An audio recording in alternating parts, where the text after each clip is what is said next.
live on YouTube, and listen back on Spotify. This is the World of Football podcast.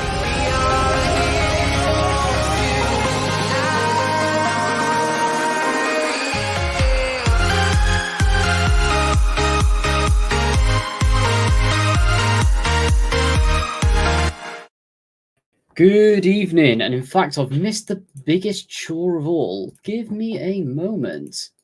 I was just thinking there, like, the sound isn't right. Yeah, it's nowhere near right, but yes, someone will give me a dead arm in the background. But aside from that, welcome into the World of Football podcast, listening live on YouTube and listening back on Spotify. How can you listen back on both? I'm scrambling my words already. International break weekend, slowly trundling back into club football. But it's been a great weekend, especially if you're a Wales fan. Not so much the man below me, which we'll get on into a moment. But the man in Mr. Pink is back again. Julio, how are you doing, bud? I'm better. I'm better. I'm glad to be better. It was literally after last week. The night after, it got worse. The illness just got so much worse. I was bedridden for the rest of the week, which is not like me. But I'm happy to be back. I'm looking forward to this tier list that you've got planned. I will say that, like, we won't sit for it. We won't pretend we know everything about everyone involved, shall we say, in the tier list. We're not going to pretend we know every single thing. I mean, Reece might, I don't know. But I'm not going to sit here and, let's just say, for some of the clubs involved, I'm not going to sit here and pretend I know every little thing. So, but yeah, I look forward to it. I'm just happy to be better, and I'm glad to be here. Yeah, it's so good to see you back better, bud, and welcome back to the podcast. Of course, sadly missing out on last week, and thanks to Josh as well for stepping in last week. But Annie is Mr. Always Right. And we're going to get some banners out for later in the show as well, with some catchphrases from this man. He's going to be going on a rant in a moment, but just touching on, obviously, the tier list, but I'll explain it in further detail. Literally, some of the clubs, we're not going to know everything about the clubs. Like, what are we going to know about Aki Stanley? Let's be fair, aside from the advert, like, some of these clubs are going to be going, oh, you've won nothing. Oh, your fans are Tin Pot. But we'll get onto that a little bit later. But Mr. Weekly Steel Chair, he's been smashing it on the YouTube this week. How are you doing, bud? I'm good, but I'll be 2 seconds. I thought we lost him for a minute. Yeah, I thought we lost him as well. Just that bit of awkward silence. I feel sorry for anyone who's listening back on Spotify there. But yeah, aside from that, obviously we will get onto Scotland soon because I just want to see the biggest character assassination. But going to very quickly snip into Wales. Craig Bellamy comes in, replaces the bold fraud that is Rob Page, plays some incredible football in his white t-shirt and bomber jacket is here as well. In fact, I'm going to pause on Wales. We'll get back to my Bellamy big up in a minute. Reece, how you doing, bud? I'm not so bad, thanks. Apart from the shit show that is Steve Baldface Cunt Clark, I'm good.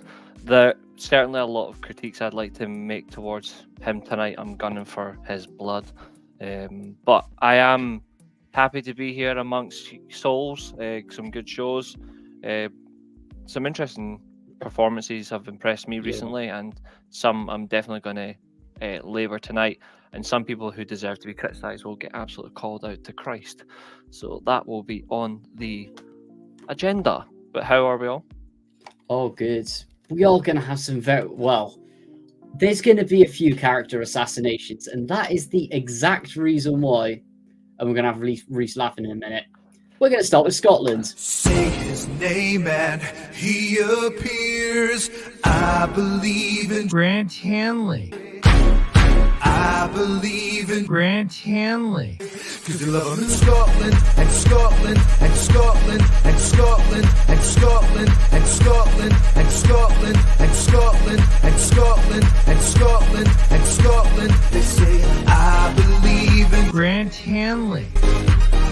I believe in Grant Hanley.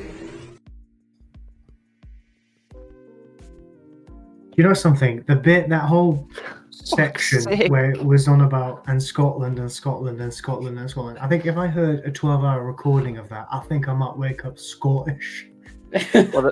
Well, to be fair, the actual song is like Paris and Tokyo and all that, so it is literally just rewritten to Scotland. But Grant Hanley, give me a fucking knife.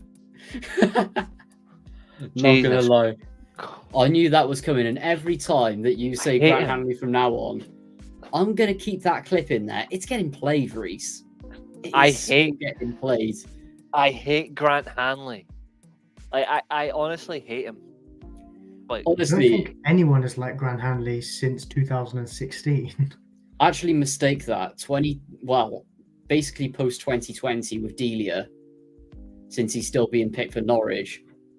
I have so many issues with him. And 1-0 Holland already. God, that was efficient.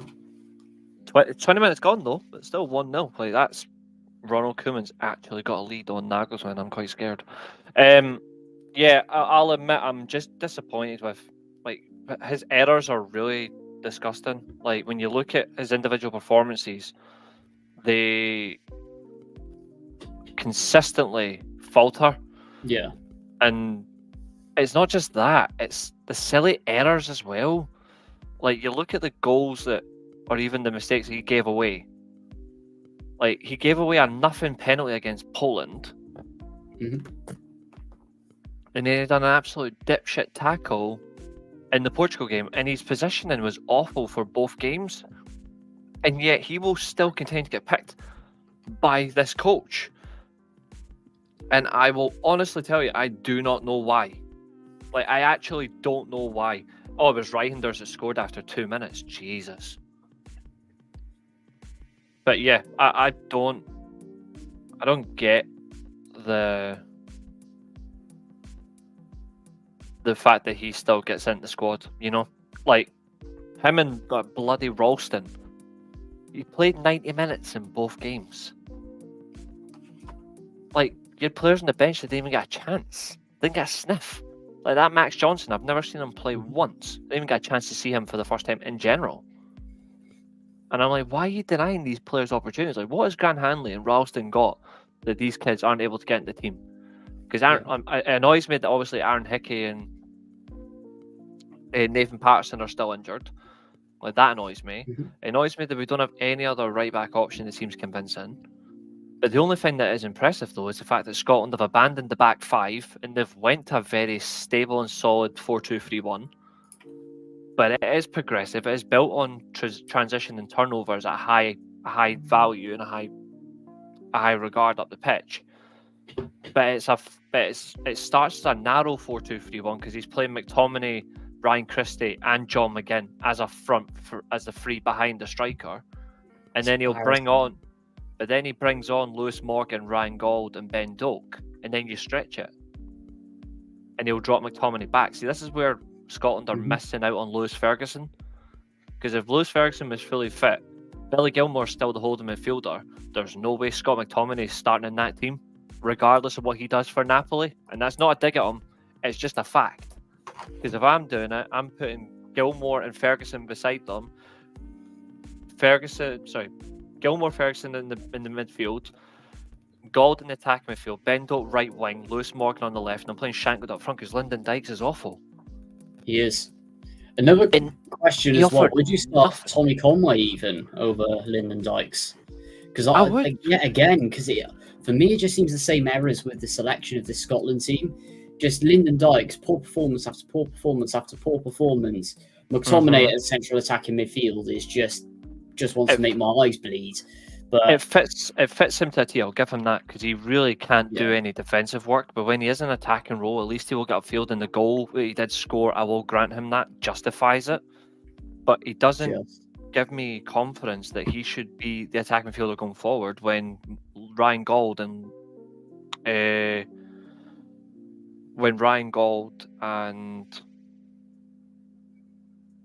Lewis Ferguson are superior players. Especially Lewis Ferguson can play in either of the central midfield positions. Gauld can play right wing if they wanted to, and he can play Ferguson in the attacking midfield role. He can play McTominay as an 8. As long as Billy Gilmore stays as a 6th, I don't care. Because at the end of the day, with him there, that works well. But I know Billy Gilmore scores, but his partnership with Ken McLean, does that work? Absolutely not, because it's Kevin McLean. Like, I don't know what Kevin McLean's doing to get in this squad. He had another error for the first goal that Poland scored. Like, the two Scotland games, arguably Scotland should have beaten Poland, even gotten a draw. Scotland coming back to get a point, I'll give them that.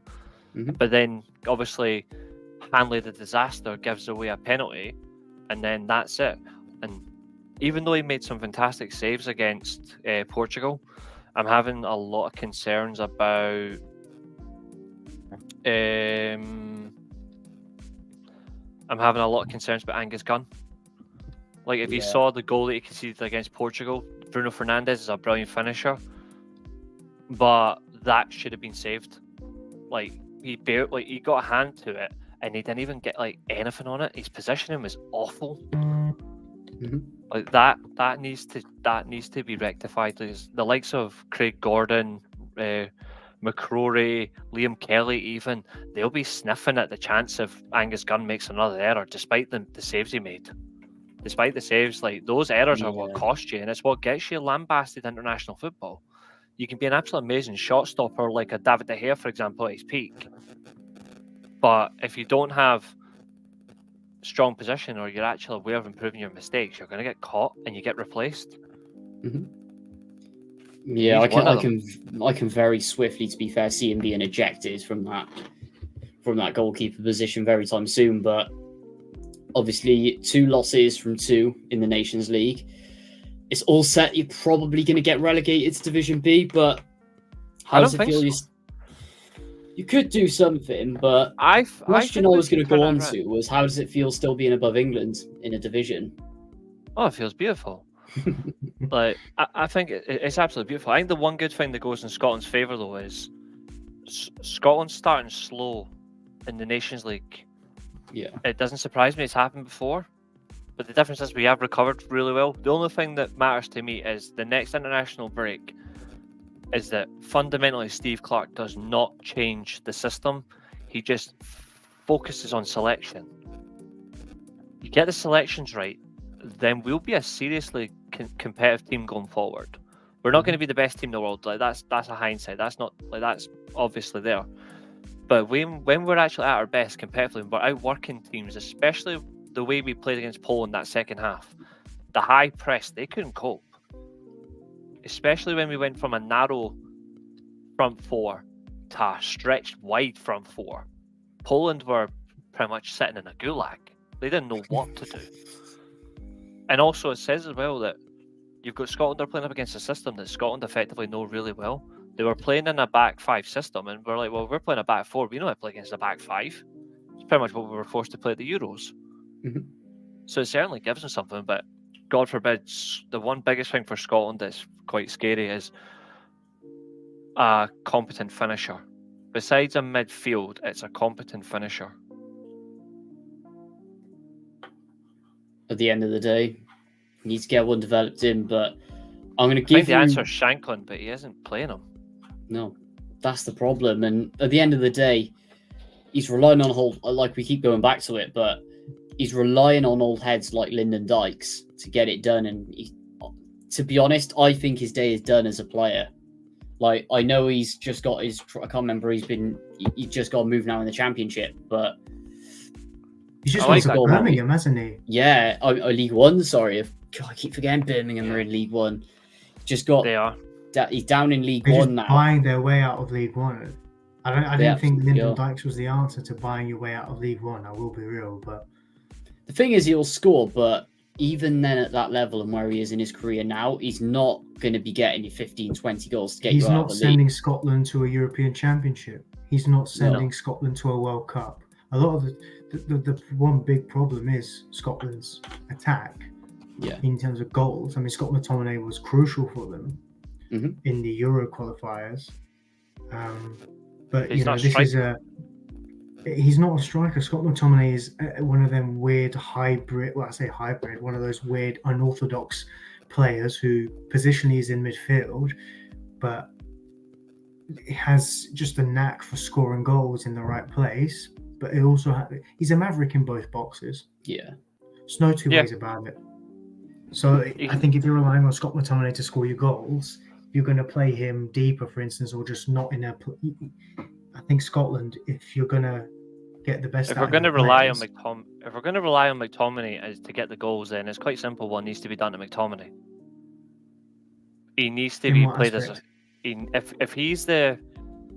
If you aren't trusting the likes of Lawrence Shankland, who's scored well over 50 goals in the last 2 seasons combined, he scored 59 goals in the last 2 seasons. If you're not even giving him a sniff to start, then realistically the option is, if you're relying on McTominay's goals, then you play McTominay as your main striker. Yeah. If that is the intent, if he's the only one you, but I don't think he could do that though. That's the problem. I think the best of McTominay is if he played like a 4-4-1-1 in some aspect. It's something where McTominay plays as a second striker, as opposed to an actual striker. I think for McTominay, in the sense of it, the smartest thing for him is, like, he should pay more. He should go back and look at clips of Frank Lampard. Yeah. Because there's one thing that McTominay does really well, is McTominay's late runs into the box are similar to what Lampard was at his peak. He had really good timing to get that last minute ditch run where he's going to score. And under Conte, the one thing he's going to improve on is he's going to improve on his position a lot better. He'll improve on his positioning, he'll improve on his timing, and he'll certainly become a better finisher. The question is, will he become an even better player? I'm not sure. I don't think McTominay is somebody that has amazing ability or amazing potential. But he could be a very effective player if you use him right. That's what he is. It's like Fellaini, pretty much. You're not getting a quality player, you're not getting a class potential player, but you are getting a trump card if you use it right. If you use it right. So I agree. That's why I don't like when United fans go on about, we should have kept McTominay. And I'm like, I get it from a perspective of you like him because, homegrown, good attitude and all that. But why would you keep an unorthodox player who arguably you can't really utilize in what the vision is over the potential of getting profit and using it to buy a player who would be ready-made for the position you desperately need? Another thing that I find a lot with McTominay as well, and I don't know whether this is my personal opinion as a neutral, I'm just scarred still after McFred. Well, to be fair, Fenerbahce have now got Amrafred, and I think that's a much better combination. No, it's Fredbat. That just sounds crap. I like Amrafred. To be fair, Fredbat is actually quite funny. Fredbat. Love it. Free bat. Oh wait, no, that's something you I'm want to say. Batted. I'm Batted. No, you've killed it. Anyway, moving swiftly on. With the departing comment on. No, it's Amrafred if it works. It's Fredbat if it doesn't. Deal. So Amrafred will remain. So if they have a stinker, it's Fredbat. Yeah. I'm still getting a banner or clip of that. Oh my god. Fredbat. Just pass the Fred and Uncle Amrabat. I need that. Oh god. But aside from that, oh my god, I don't even know. But it is infuriating when you. I agree. I find it embarrassing that you've got United fans saying we should have kept McTominay. Well, you were advocating to get rid of him for so long, just like you're advocating to get rid of Wan-Bissaka. Can you make your mind up? Just stop. Why can't people just stop lying to themselves? You still get United fans to this day who said it was a mistake to sell Lukaku, but even if you wanted to keep Lukaku because you could have seen him being good, he didn't want to be here. Regardless of Lukaku as a player, he didn't want to stay at United. Why would you keep that kind of player? At the end of the day, with Lukaku as well, look at the way his career has gone downhill since that Chelsea move as well. For me, that's a sign you did the right thing getting rid of him. Have you guys seen what Lukaku looked like when he left United? Yes.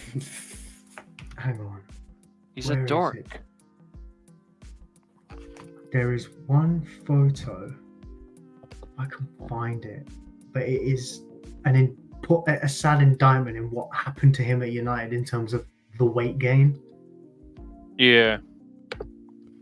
It's his own fault though. Like he let himself like that happen. I don't know who would, but I don't know A, what came over him to do that, and B, who advised him at the club to do what he did. No idea. But it's his own fault.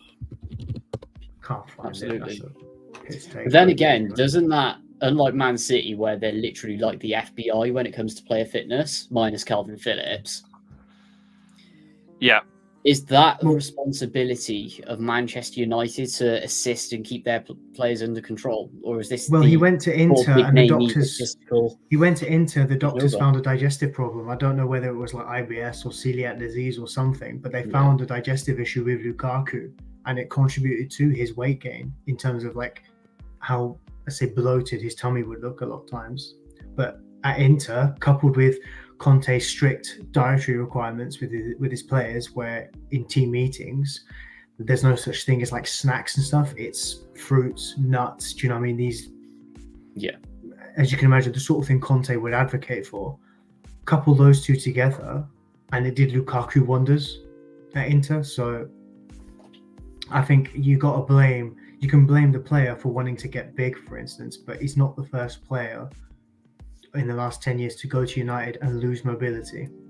Yeah. Even the more agile, fitter players, this happened to them. So I would blame the club and the doctors as to where they got the ideas of let's do this. Like, I don't know. Yeah, I completely agree with your reasoning, and the evidence and picture is there, especially when you. For me, I know it's going to annoy a lot of Man United fans, but I'm going to be controversial tonight.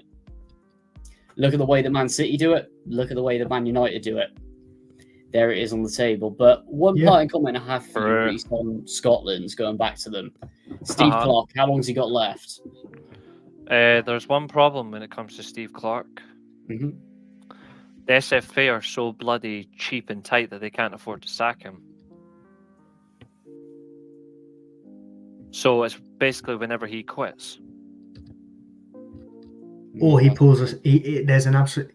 It comes down to Clarke walking out. Yeah. A horror show in a run of international breaks. Mm-hmm.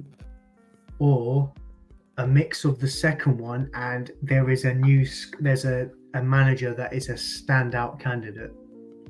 Because where they have to sort of thing. Clarke was a standout candidate with what he did at, was it Kilmarnock he was at? Yeah. And he got them to Kilmarnock 2 seasons, yeah. He got them in the Europeans last season, then he quit to get the Scotland job.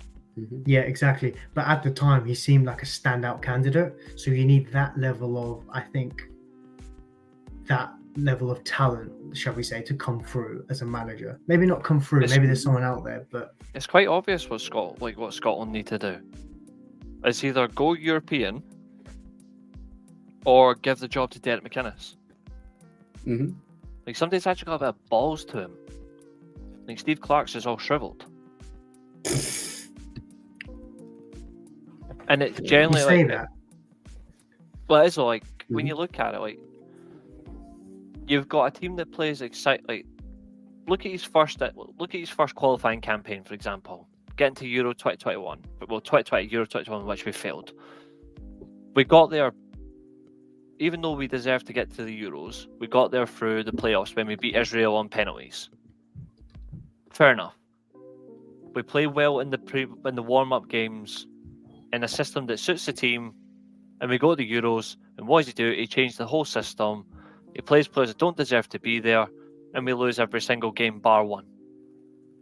We draw England, we get 0-0 draw. Fast forward that, our second Nations League under Steve Clarke, we absolutely rip up the group, and we get promoted. Mm-hmm. We then qualify for we then miss the World Cup, which is fine, but we're still doing well anyway. We just miss out because we lost 3-0 to Ukraine when everyone thought Scotland did Ukraine a favour. No, we just got beat on the day because Ukraine turned up for once because they weren't getting bombed. So they turned up against us. When frankly, they shouldn't have been in that tournament in the first place, because I'm all for equality. If Russian players can't go, then Ukrainian players can't go. I don't care. Yeah, They're yeah. both as bad. They're both as bad as each other. I always stand by it. The third Nations League tournament, we get promoted again. We go to our qualifying campaign for the Euros. We win our first 5 games in a row. We beat Spain. We beat Norway. We beat Georgia. All that. Then we get pumped 6-1 in Seville. We finished the group in second place when we were probably the third best team going into the tournament itself, like the groups. We were probably the third best team behind Norway, in my opinion, and we absolutely smashed them like both times. And when we came second, when we should have won the group. Oh, Germany have equalised. Get in. See, that's a team that doesn't fail to let me down. Although I say that, the fucking Euros just happened. We go to the Euros, we were thinking Scotland have got a decent chance here. When you look at the group, Scotland should theoretically be getting second in that group. Scotland, or even managing third, depending on results. Scotland should be getting out of that group. If they don't, then there's serious questions when you look at like how well we did in qualifying. Plus the Nations League, it was Pascal Gross that got the equaliser. Although I think it's been chalked off.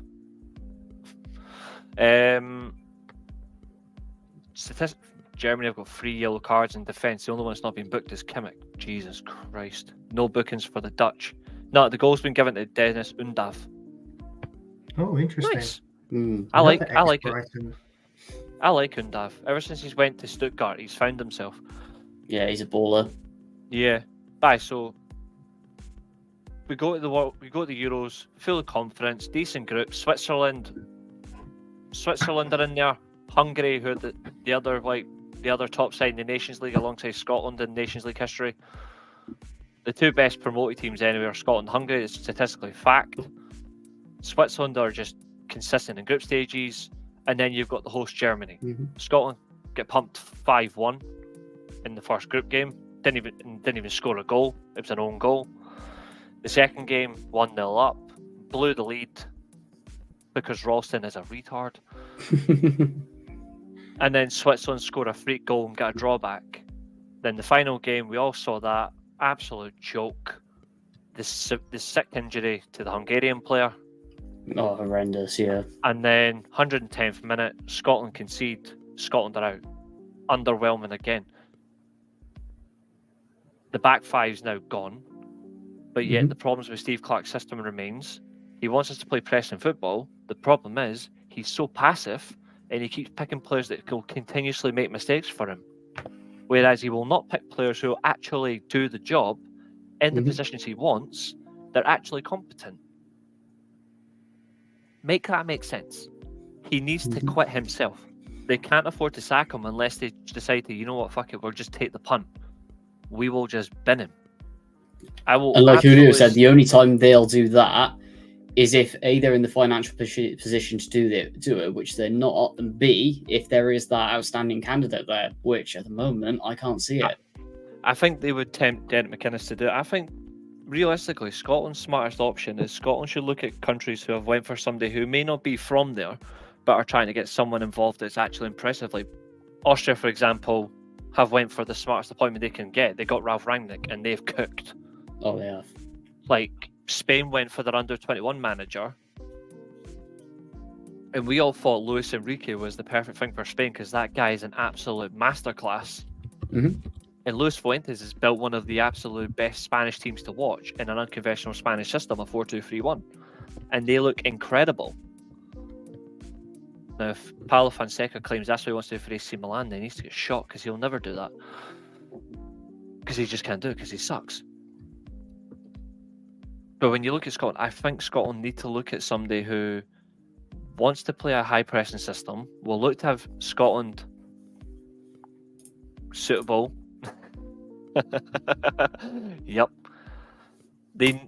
I said it before as a joke, but I actually thought it would be quite interesting. I would like to see Scotland managed by Klinsmann. I said it for a laugh, but I actually thought, I said it on that show, remember? I said it on that stream. You did, yeah. In all fairness, and I was like, I liked what he did with the German team, and to be fair, he didn't do too bad with the US. But I was like, just for a laugh, just give me Klinsmann. But when I look at it, Scotland really need a manager who is hell-bent on developing and playing a style that actually suits. And these players are really good at working hard in a high-pressing team. They do it at their club levels. They play compact football.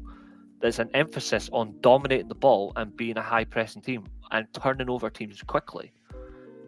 If Rangnick hadn't been the Austria manager, he would have been my top choice any day of the week. Yeah. Unfortunately, he's not.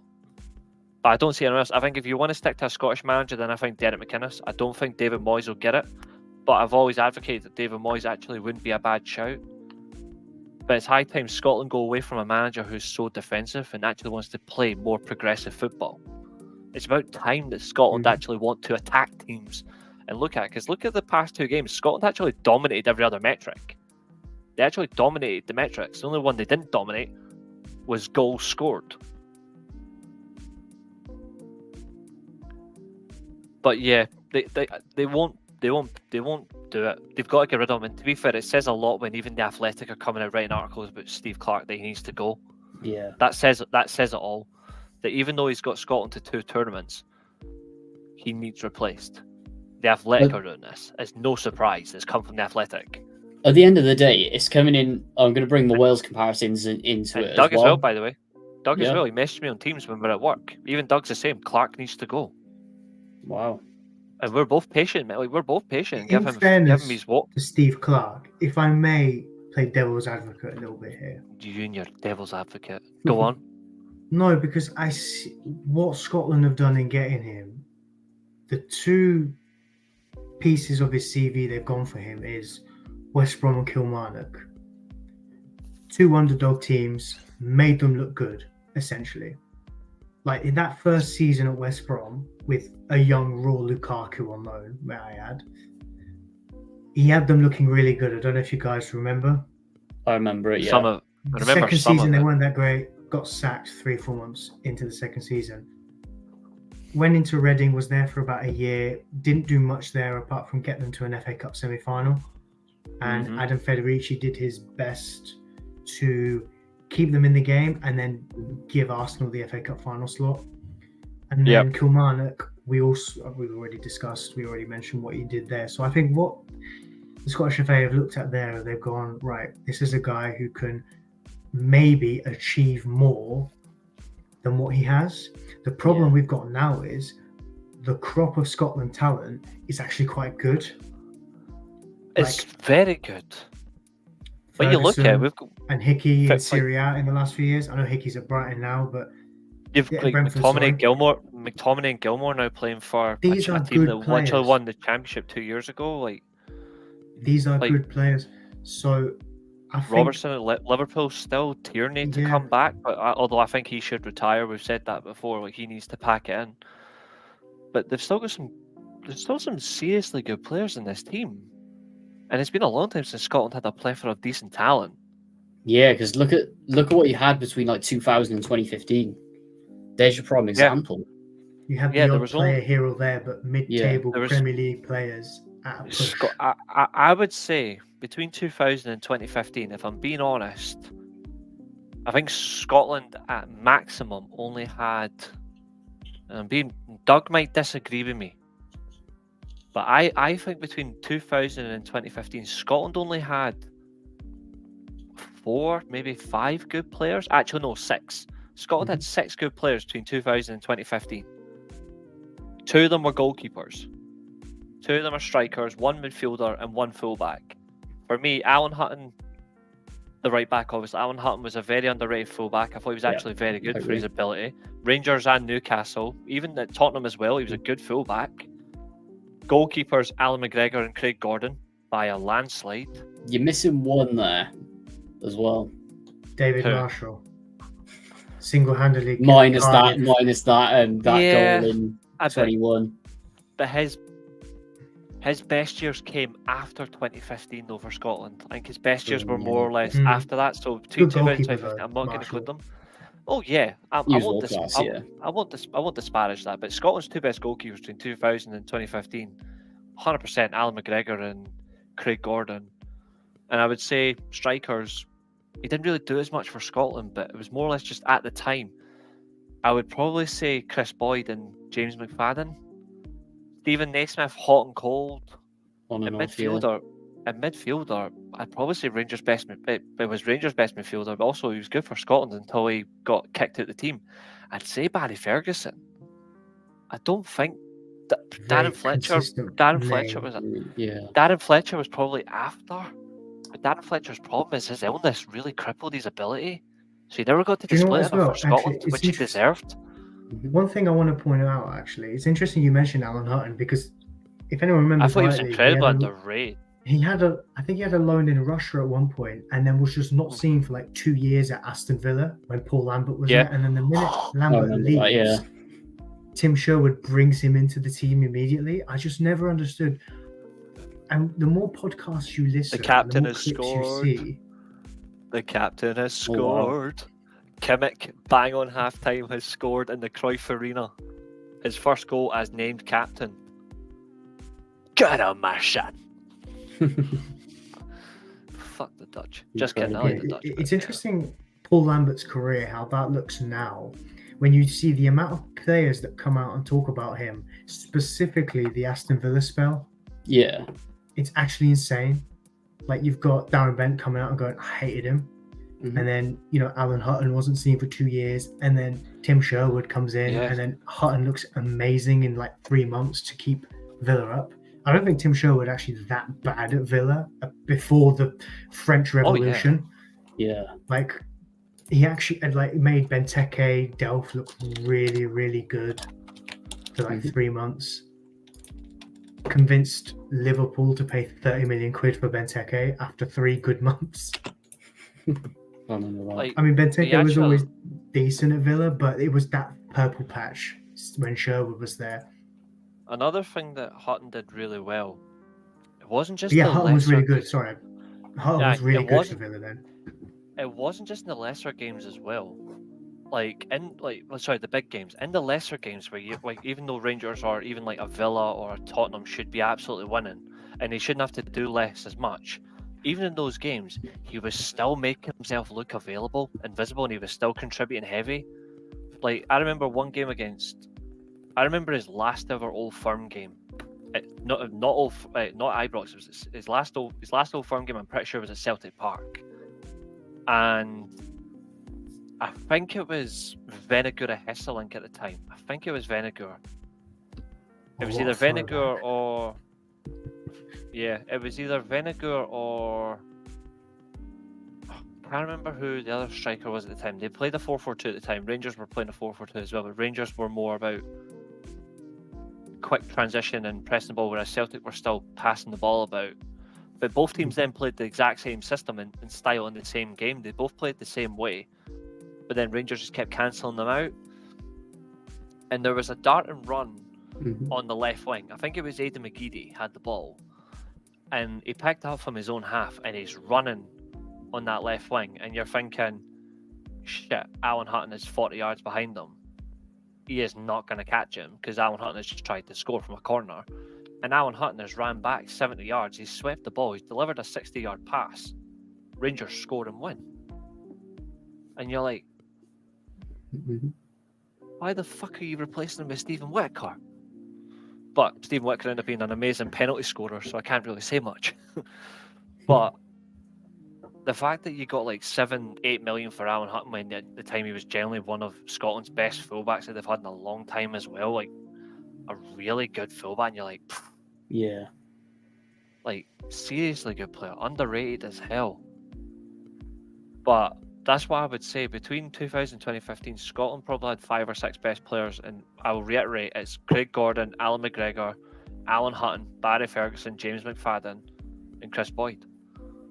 Because there was nothing else. And I remember like the stupid teams that had Awalumo in it, and I'm like, why would this Oh clown my get god, in the yeah. team? I think he scored 1 goal for Wolves, and then they brought him into the Scotland team, and he wasted the easiest chance against Italy. I'm like, get this FUD out my team. And that's what fear does to you. But now you've got a team that has got, we failed to convince Harvey Barnes. That's fine. We failed to get Anthony Gordon. I don't care. We've got Lewis Morgan and Ben Doak. Like, Ryan Gauld, after crying out for over a year or 2 years to get him in the team, Steve Clark's finally listened to me. Bald fraud. But you've got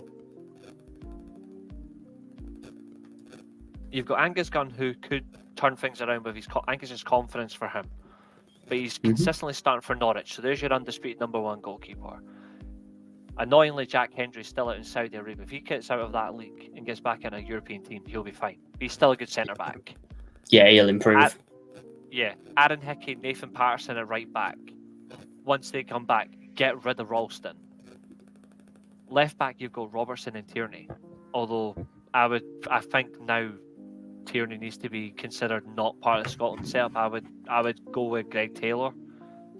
Even though, like, I actually think he plays really well for Celtic, but also another thing for him is his fitness levels, and his injury record is so much better that I think he should be in the setup, and he's actually quite good. Midfield, Connor Barron's yet to fully cement himself, but he's good. Gilmore's finally getting back-to-back 90 minutes. Actually, no, he got 80 minutes, in the first game, but he got 90 minutes against Portugal.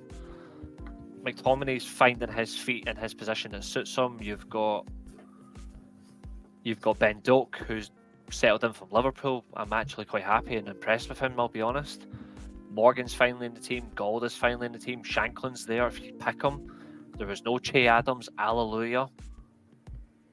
Like, there's some decent players at Conway as well. I'm like, yeah. If you can just add to that, you've got some Ryan Christie as well. Ryan Christie played as a left attacking midfielder, who's actually scary good. He was scary good when he's been playing this holding midfield for a while.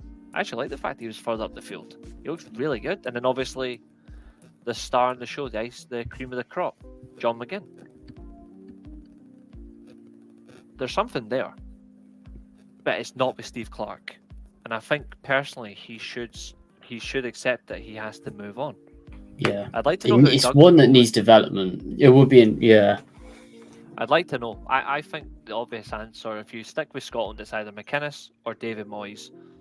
If you don't want to stick with a Scottish manager, you need to get a very impressive European manager. Question is who?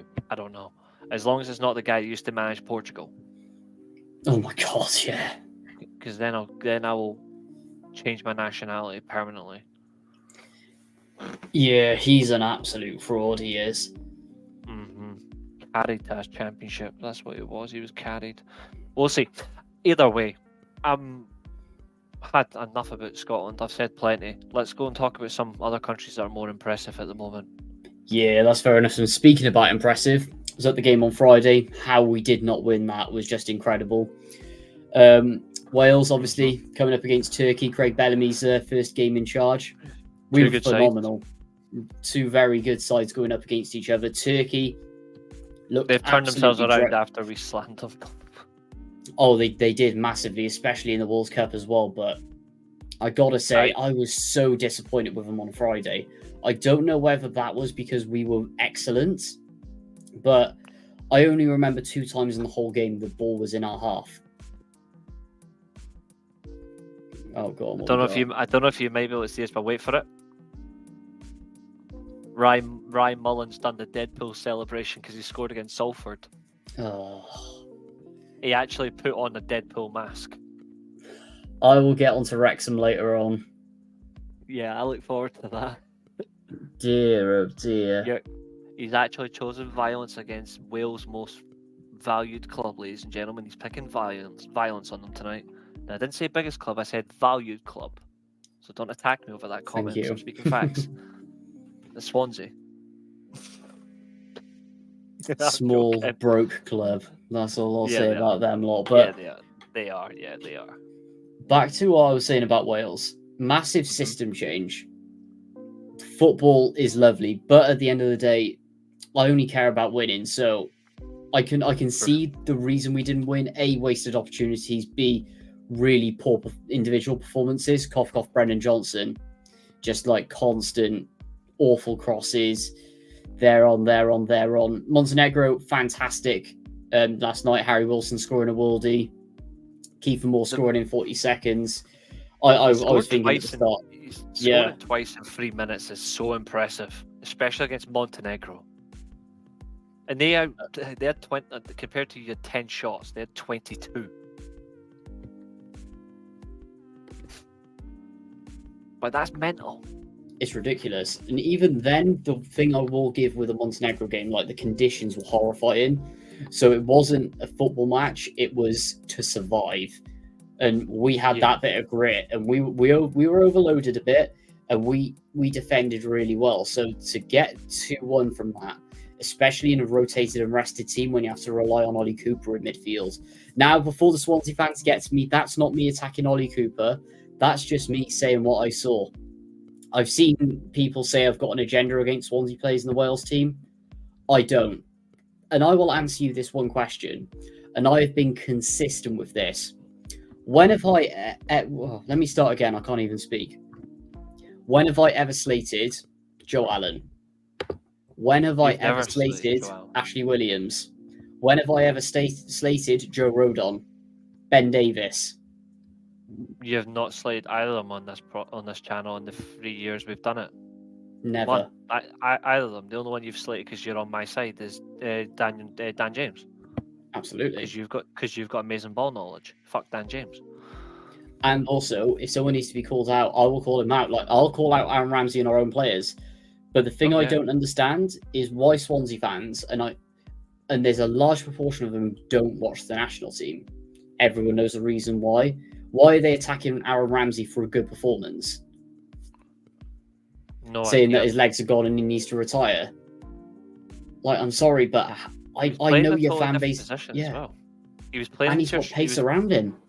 Yeah, like he wasn't playing as a midfielder. He was playing as a striker in a front three. Yeah, which is completely different because I'm looking at the two contrasting systems against the back five that Turkey played. Again, Turkey playing a 5-4-1 when at the Euros they played a 3-4-2-1. Yeah. So they've completely changed up a little bit, but I expect that to change different. They'll progress a little bit further. I think they've got a quality team. You played a 4-3-3 against Turkey. You draw 0-0. You play a 4-4-1-1 against Montenegro and you win 2-1. Very clever. I think the best system going for you is probably that four-man midfield with a second striker with a main focal point. But it shouldn't be Harry Wilson. Harry Wilson, even though he scored, should be playing as on the wing. He should be, yeah. And then it should be Ramsey playing as a second striker or Brennan Johnson. Yeah. But the midfield three, you played Jordan James, Ethan Ampadu, and you played Harry Wilson behind Brennan Johnson, Thomas, and Ramsey. That's not bad. The problem is, Wilson is a winger, not a central midfielder. He is. Even though he plays well, I think that's the problem. Is you can't play Wilson and Johnson in the same team unless one of them's on the other flank. And even then, with playing Brennan Johnson on the wing, we did it against Turkey. I can see why he switched up. I can see why Bellamy switched it up. He was dreadful. He might be better through the middle. He can't cross the ball at all. He has to be in the middle of that second striker. Like, yeah. I've seen him as the only striker on the pitch a few times before under the ball fraud. Did not work. I think Bellamy's seen that in his scouting. Yeah, I think you've got that. I think necessarily as well as you could play him maybe as a 10. Yeah, that's his best position for me. Effectively, because the one thing that doesn't help your 4-3-3 is you're just missing one player, and that's obviously due to injury. You're missing Matondo. Yeah. I think if Matondo had been fit, realistically, your front three, in my opinion, if you're playing that 4-3-3, Aaron Ramsey is not as the striker. He's probably going to be in the midfield three, but he's going to be a little bit more spaced out. But Harry Wilson, Matondo, and then maybe Brennan Johnson or Kiefer Moore are your strikers. Yeah.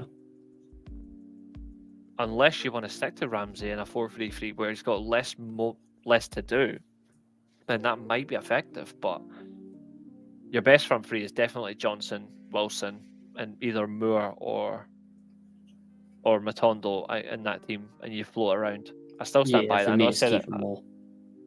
but mainly as an impact player. And I do agree with pretty much everything you said there. And not only that as well, in a few years, and he's going to be a great as number 10 when he's developed Ruben Colwell. He is going to cook in that Wales side and Bellamy. He's and a I am really so good player. excited.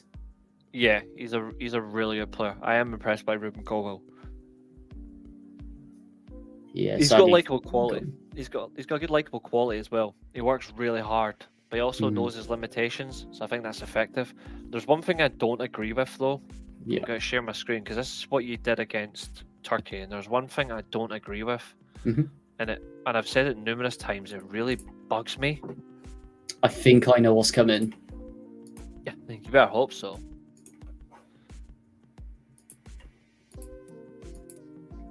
Oh yeah, sorry, there you go. That constantly bugs me. Yeah. Really? What about the goalkeeper? That's the bigger elephant in the room. What is Danny No. Ward still doing getting caps? Danny Ward in goal is less of a pain as this clown at right back. He is crap at right back. He is. Shouldn't Now, even- the thing shouldn't is, even be there. I can't call him out because I get accused of being biased. Well, I will. He's pish. Carl He Darlow is. should be your starting goalkeeper, though. And Yeah, he to did be have a fair, he good- played against he had a Montenegro and he game. was good. Oh yeah, like really good. I mean, I like this lineup. Not gonna lie, I actually think this is a really good lineup, and it countered their 4-2-3-1 really well. The only thing is, though, is it exposed him, Yeah, which is a shame. massively. Kumas should not be on the left wing. He's a baller as And well. And also, why would you sacrifice Ben Davies at left centre back when you had Williams at left back in the previous game? You put him as the right winger when you could have had him here, him there, drop him to the bench, rolled on Davies in defence, Kumas behind Kiefer Moore, and you've got Wilson. Oh, funny you should mention that. Brennan Johnson did come on, and so did Jordan Jones. See, ding dong. Mhm. But he didn't come on, which is a shame. That's a massive shame. And another thing that's a shame, look who stayed on the pitch as well. No, he did come off. Yeah, he did. That Next ding dong round at to least do. came off. Yeah, he is crap. Awful. I'll say it nicely. They're all shit. The ones that I'll Good. absolutely say are shit are full on shit. So I'm going to name them all right now. Go for it. Shite. Shite is a winger. hmm Semi-decent. Apart from missing a crucial penalty, good player. Needs to improve on his finishing, good player. Yeah. And crossing. Exciting player, Jordan James. I really do like him. Mm. Sorba Thomas, fun player. Danny Yeah. Ward, meh, but he's not a bigger problem. No idea who he is. He's a baller in the making. He's a baller. He's Who fun. did you say you had no idea who was? Sorry, I thought he was called Ben Cabbage, but he's called Ben Cabango. Ben Cabango, I've- centre back at Swansea. So make of that See, what no you one- will. No wonder I've never heard of him then. Because I don't You watch. you don't watch the Championship, you fraud. No, I don't watch Swansea. Now the I thing haven't is, watched that's another one with I Ben Cavango. I can't I- can't talk about him because I get accused of being biased. So The last time I watched Swansea was probably when they signed that lad for Celtic when he was at Marseille, and I thought there's no way they could have Are landed you? this guy. No, no, the French midfielder. Oliver Can't remember Enchan. his name. Aye, Oh. see, I liked the Enchant's free kicks, but I'm like, how did they manage to sign this guy? But after that, last time I watched Swansea, they had a proper football team. They had a baller of a manager. They sacked him. They haven't been good since they got rid of Loudrop. Fucking Mhm. frauds. But we're the Swans. We're the Swans. Oh my god, we have Fly our Premier League stats away. And then they fucking nearly killed Renato Sanchez's career. Oh my god. I will Imagine never killing forget that Chelsea game. I can't believe they ruined Renato Sanchez. He was an absolute baller. Luckily, he still is now. He's redeemed himself, but he's back at Benfica permanently. But I think, no, Yes, he's on yeah. loan with a view then permanent next year. But I'm like, they almost ruined his career. Honestly, I remember when he joined, and I was just like, "Oh my god, they're going to be staying up forever." Then all of a sudden, oh, I'm they've like- ruined him. Thank God for that. Anyway, next. Tell you what ruined him. Not playing him in the role he likes, especially with the fact that Paul Clement, who knew him at Bayern Munich, didn't play him in a position he was actually good at. Yeah. Dork. He hasn't been seen since. I mean, the guy flopped at Reading. That's all you need to know. Like, I don't know what it was. Ever since Swansea got rid of Laudrup, it was just really bad start from the manager. And you're talking atrocious, like, oh my god, they're going to break Derby's record here and get relegated. Sack them. Bring in a really hipster manager. Like, you're talking to the extreme because of Swansea. Wiedelin, Bob Yeah, To be Bradley, fair, Yeah. Clement, to be fair, the problem is, Clement, Phil he Clement, wasn't yeah. French, Paul to be Clement. fair, the manager Carvajal. the manager they brought in, I actually do like. I did like Bradley. Like, I did like watching Bradley. The problem is, We got a hipster. Nathan, we Hipster got alert. a hipster. Kick him. but the thing is though, I liked Bradley out with. I liked what he had done elsewhere. When he came to Swansea, they did not buy into him at all. Like, they did not buy into him. They No didn't one know. did. The media didn't. No one Media bought into hated He him. was gone 2 months after he came in, pretty much. Carvajal as well has redeemed himself since he left that shit show as yeah. well. Thank God. But even so, like, they've brought in good managers, like, and they just ruined them. I knew Carvajal was doomed by the time he got there. With that January window, and they just signed championship sludge pretty much. And second of all was the Ayatollah picture. I was just like, oh, here we Yeah. go. This is going to Well, be they- good. Llorente, absolute their hu- source of goals the previous Oh. summer, who kept them Go- up. Yeah. He went to Spurs to be back up there, and they just couldn't replace him. And the absolute humor of it as well is they were saying that they've got the best team in that area to not get relegated, and then you bring in you give the job to Gary Monk, who should have shaved his head and went and became a monk because he was that terrible as a manager. Like, You say He's that, on the Reece. level. To be fair, his I'm not- only no, full no. season there, he had them Wank. playing quite. He had them quite good. No, he had them quite good.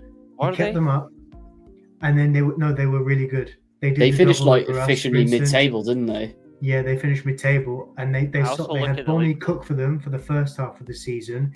He went to City, and then I see, that's Gomis what- took over for the second half of the season. Oh yeah, But that side was was funny. a really That good was funny. side, and then the season after, they weren't Richard. very good. The reason being though is because he got found out. He didn't know what he was doing.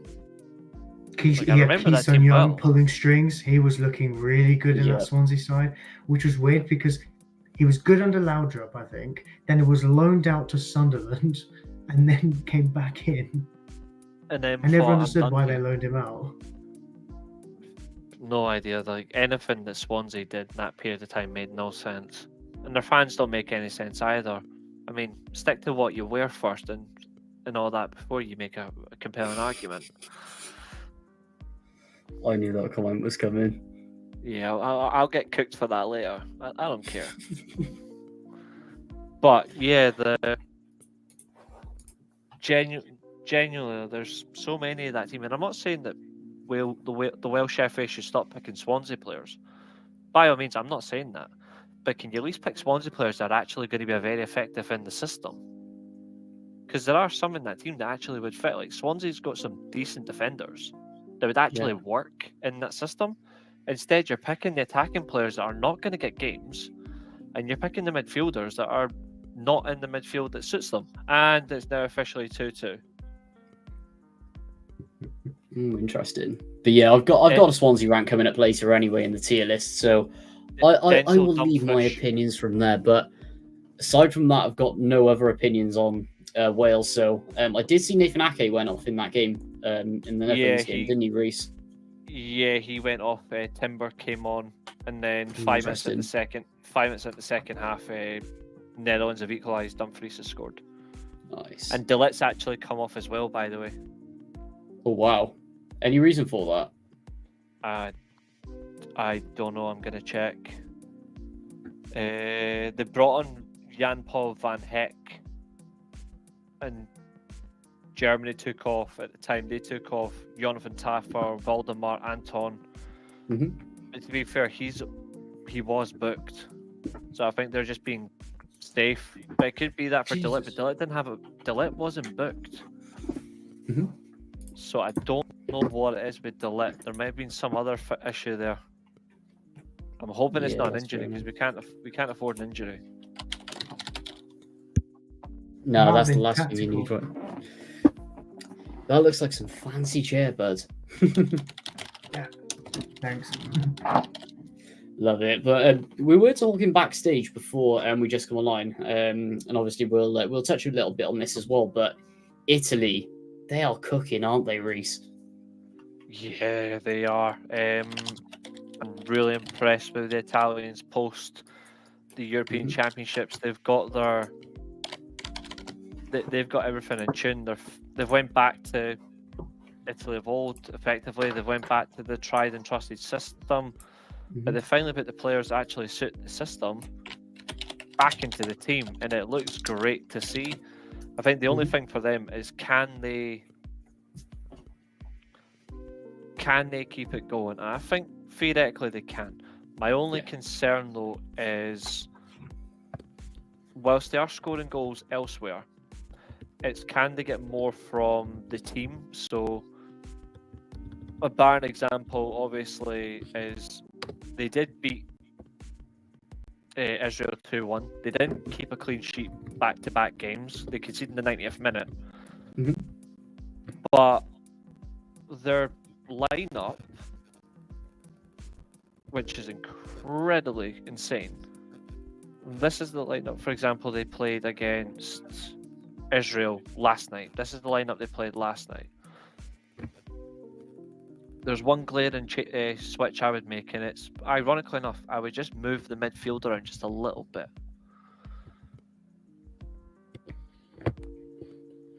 So he's played. Wait for it to be bronze.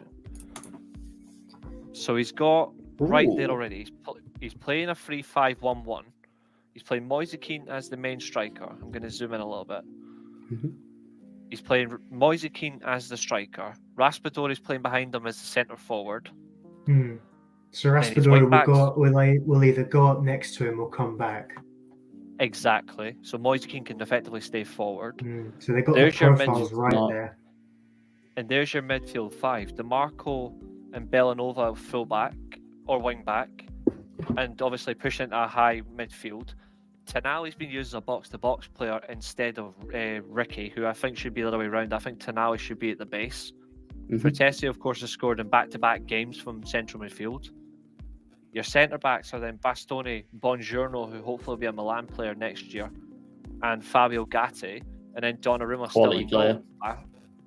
But then, look who came off the bench. He brought on Cambiasso, he brought on Udogi, two fullbacks. Sakanya is a winger, so he's already went to a 3-4-3 as well. He's changed up to a 3-4-3 mid-match. He brings on Matteo Retegui, another young striker, and he brings on Marco Brescianini, who used to be a Milan player, still on the books, but he is going to potentially end up at Juventus. You've got Vicario and Merritt on the bench as backup goalkeepers. Nicolo Fagioli didn't even come on, who's quality. Caleb Okoli, good player, didn't come on. Lorenzo Pellegrini, Roma's captain, didn't even get on the pitch. Wow. And you're thinking, that is seriously impressive for the Italians that they've managed to turn this around. Now that's the lineup they played against Israel, right? This is the lineup they played against in the 3-1 win against France. Where is it? And they went behind after 30 seconds. Same three key players. Their best wing back, probably their best box-to-box player if Barella's not available, and probably their best forward in Raspadori, even though I think it's Retegui or Moise Kean's more effective.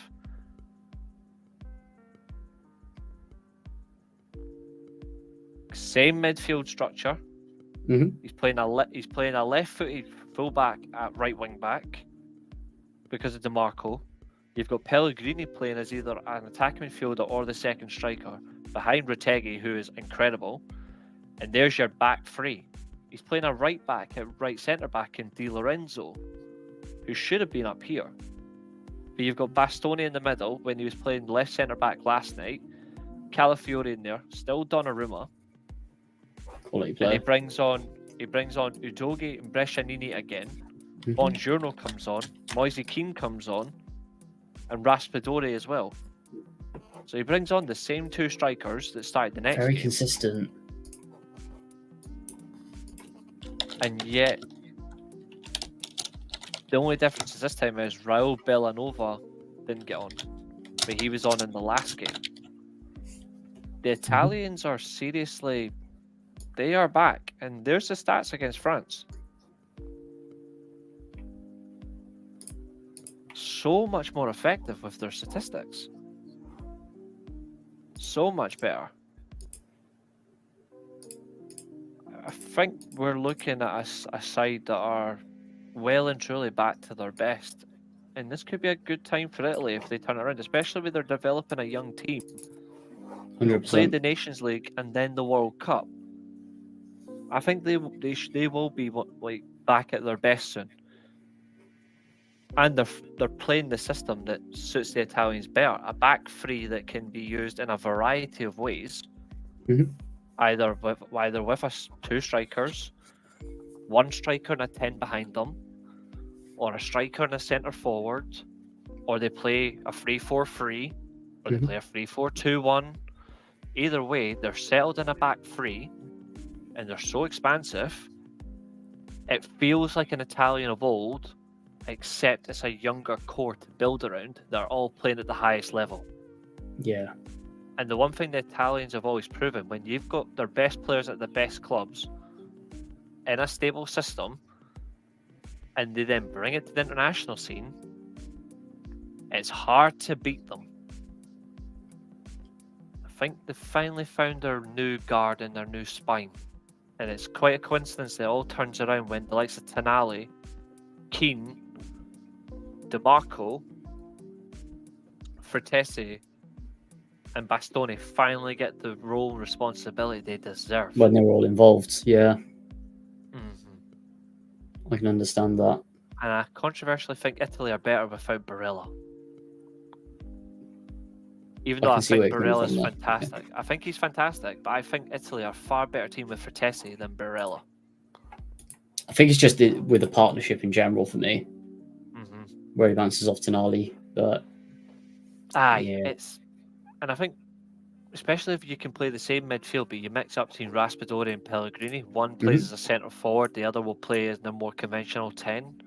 You've got such a good midfield three there as well behind him, Ricky, Frattesi, and Tonali, that you've actually got the energy, the creativity, and the work rate, plus the tactical discipline. Yeah. That's all Italy have been lacking, is a tactically disciplined midfield. That's what that's what they didn't have at the Euros. They weren't disciplined. And that's why they just got overrun in the middle. Yeah. For pretty much all of it. And it's plagued them for the last 10 years. Yeah. For me, looking just in general at most of their games. But I'd be scared of this Italian team if they turn up the way they need to.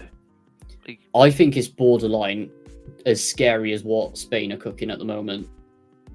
And they're getting pretty close to it. Yeah. The Germans and the Dutch as well. France will turn it around. Yeah. And to be fair, we can say the same about England. Yeah, because even like with Carsley coming in, obviously getting rid of all the favouritism from Southgate, bringing out the best in some of those players, especially as we mentioned backstage as well, Trent Alexander-Arnold, who, as everyone knows, me and Reece, we do not rate him at all as a player, especially as a defender as well. We refuse to rate him, but Carsley got the best out of him the other day. Yeah. And he's gave him a free role in that right back slot, to be fair. He's allowed them to just be up the field. Oh. Go on. What was that? What was that? Oh, right. It's just Liverpool fans wanking off Gravenberch. What a surprise. Yeah. But to be fair, there is a Twitter account that's absolutely spot on, which says tonight's a good advert for why Rudiger is Germany's best and most important defender. Yep. Nathan Ake was stretchered off. Oh wow. Yeah. That's not good for them. So that's why he's come off. Yeah, he was stretchered. Yeah, that's really bad. That's bad for the Dutch. But aside from that, unless anyone has any other parting comments, I think it's time to be controversial. Yeah, I don't think there's much else to say except Spalletti in Italy. Just keep going the way you're going, and 100%. you'll get back to where you are, and it won't be long before the Germans and the Dutch are back to their best as well. They'll Yeah, get bring back on there the as well. 26. They will. Bring on the 2026 World Cup. Julio, do you have any other comments on that? No. I'm surprised You guys have Albania covered it. yet. I've got nothing to add. I'm surprised you're not talking about Albania. They've been a bit weird lately. Yeah. They've been very weird lately. The reason is I just haven't seen them. Like I said, I've spent the weekend and that just trying to focus. Just either I've been at work or I've been trying to recover from whatever it was I had. So I've just not had a mind on the football pretty much for the majority of the weekend. So That's Well, fair enough. if you want me to put your mind at ease, the team that you're playing obviously slapped up their most recent opponents. Georgia absolutely slapped up the Czech Republic recently. yeah. You are drawing 0-0 with them, by the way. But Oh. neither Yeah, of no. you- Apparently, it's turning out to be an actual really good game. I'm not watching it, but my cousin messaged me about it. Said, "Are you watching the game? This is actually looking like a really good matchup here." But I just couldn't comment Who's on our them second? on the international break, sadly, just because I've not been paying attention. So forgive me for As it being a stands. bad football fan, but Yeah, as it stands, for the group of 4 teams, from what it's shown anyway, it's just Georgia are top because of goal difference, Albania are second, Czech Republic are third, and Ukraine are fourth with because they're losing 2-1 Ukraine. So 0 points for them. But these are the stats from your current game right now against Georgia. You've had 8 shots to their 9. You've got 49% possession. You've completed 413 passes to their 432. You've got 91% pass accuracy to their 89%. So you are better passing to the team. They've had more fouls than you, 9-6. You've had an offside, they've not. They've had more corners. But from your 8 shots, you've had 0 shots on target. Georgia, 9 shots, 0 on target. Oh. I love that. I love game. It just sounds bonkers a little bit, just having that many shots and none on target from both sides. But I hope you do well because you've got a player in that team that interests me. They are playing their 3-5-2 as well. Like Kvaratskhelia and Mikwatsi are playing up front. Seriously, they need to find a right winger so he can play as a winger. He's not a striker. But there's one player in the Albania team that obviously I will keep an eye on. That's Bellamy for reasons, of course. Yeah, of course. Because he is playing as a 10 tonight. He's not playing out wide. Yeah. But Albania have been strange because the way they've played recently, they don't look focused. Like they've been they've been held back a lot in recent games. But the good thing for you though is the win on Saturday was really impressive. Like you were actually really, really good against Ukraine, and Ukraine looked so settled with the players. But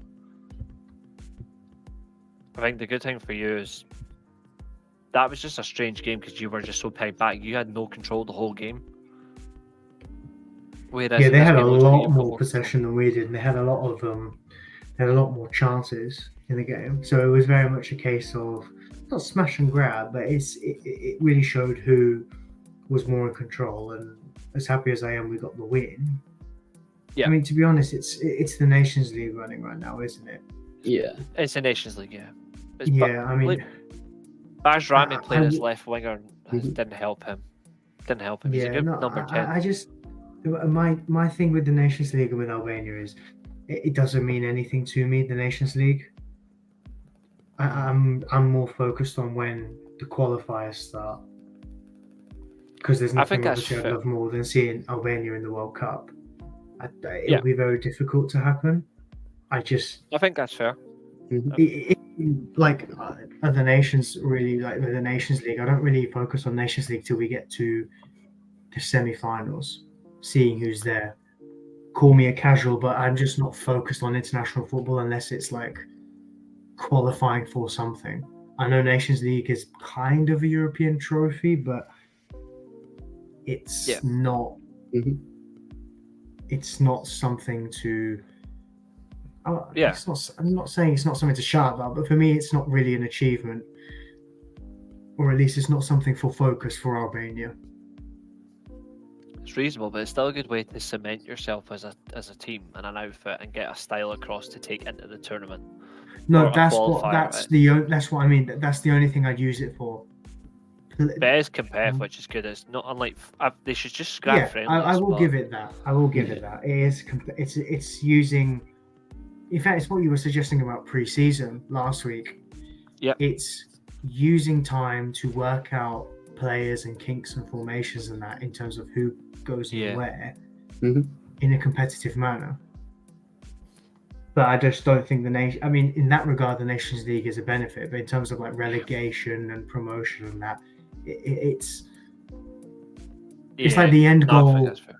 The end goal in terms of positioning it's not like a championship playoff, for example, where you go Premier League. It's nothing like that. Yeah, no, I think that's fair. I've just seen so Nagelsmann took off Ta, Gross, Andrik, and Undav, and he brought on Anton, Bayer, Pavlovic, and Emre Can. Oh, yeah, that's experimenting that. Yeah, and it is good to be fair.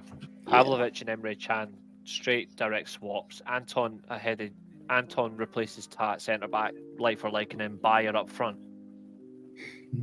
But Musiala and Wirtz together are just something else. They are something else.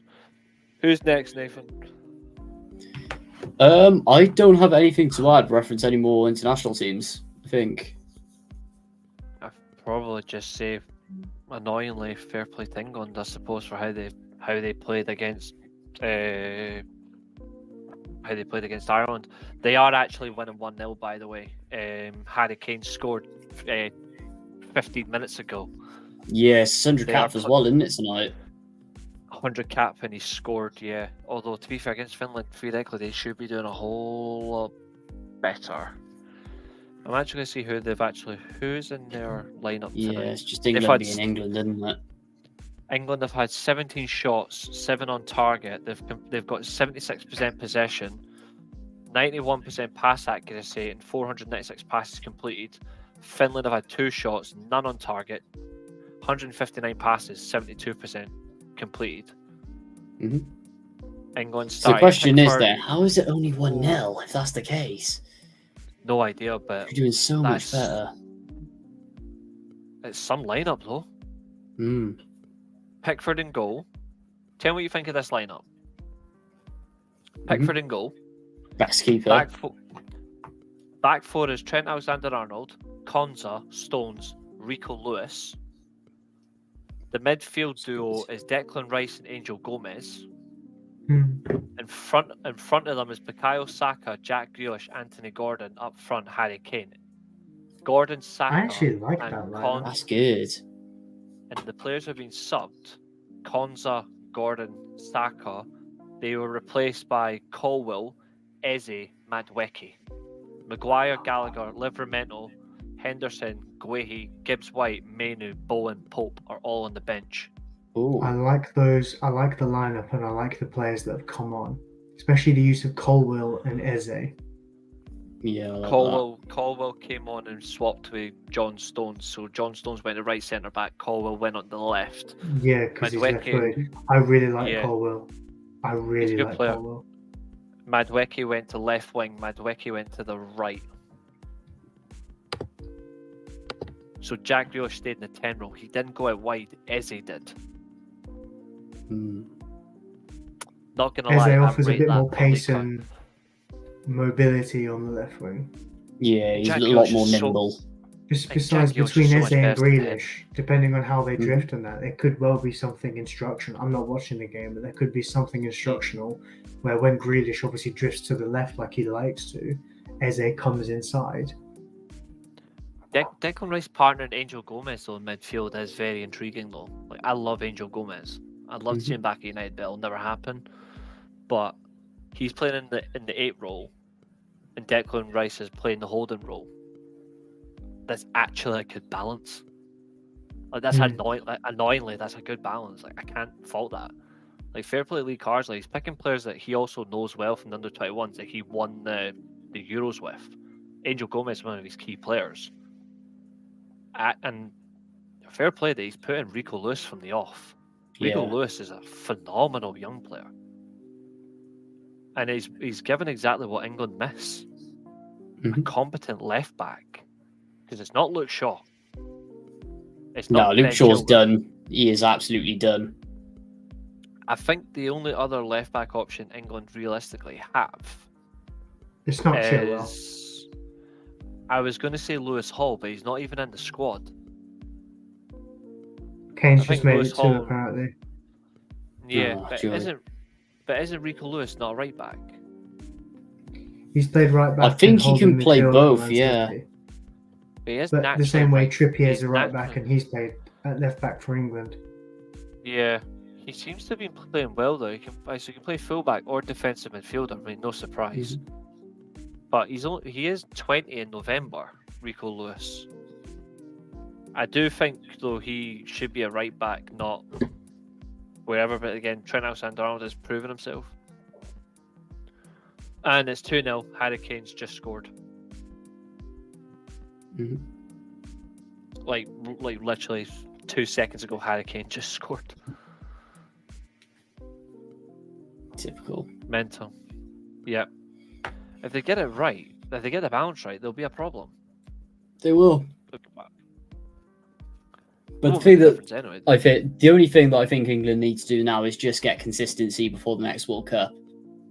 Get a manager in place, announce it early, especially if you're going to go for Carsley.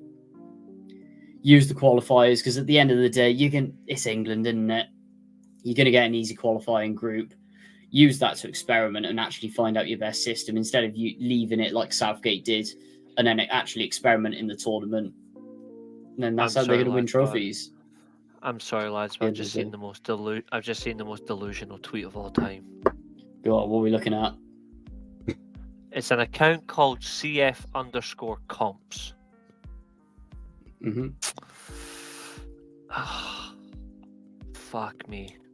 I don't know why that comp sounds concerning. Delusional comp accounts.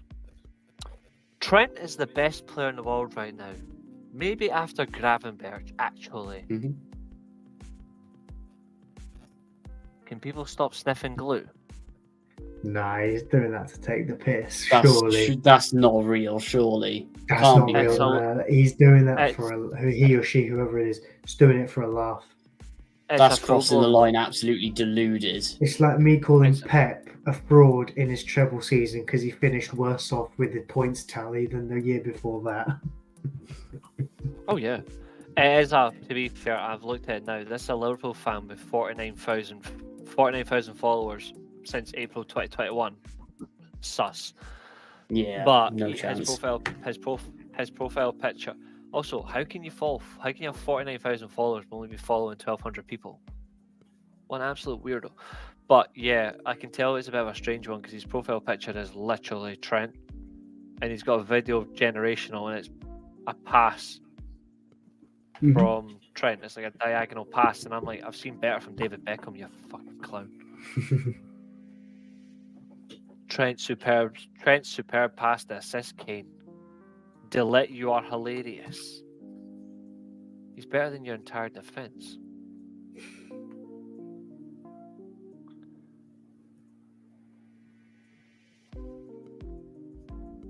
Nemanja Vidic versus Liverpool, a variety of matches, overrated. And it's just 2 clips of Torres. Is one of them the Anfield Indeed. clip Yep. in the black? Do you know what one funny thing about that clip is? Because Rio tries to go and get him and he doesn't. Yeah.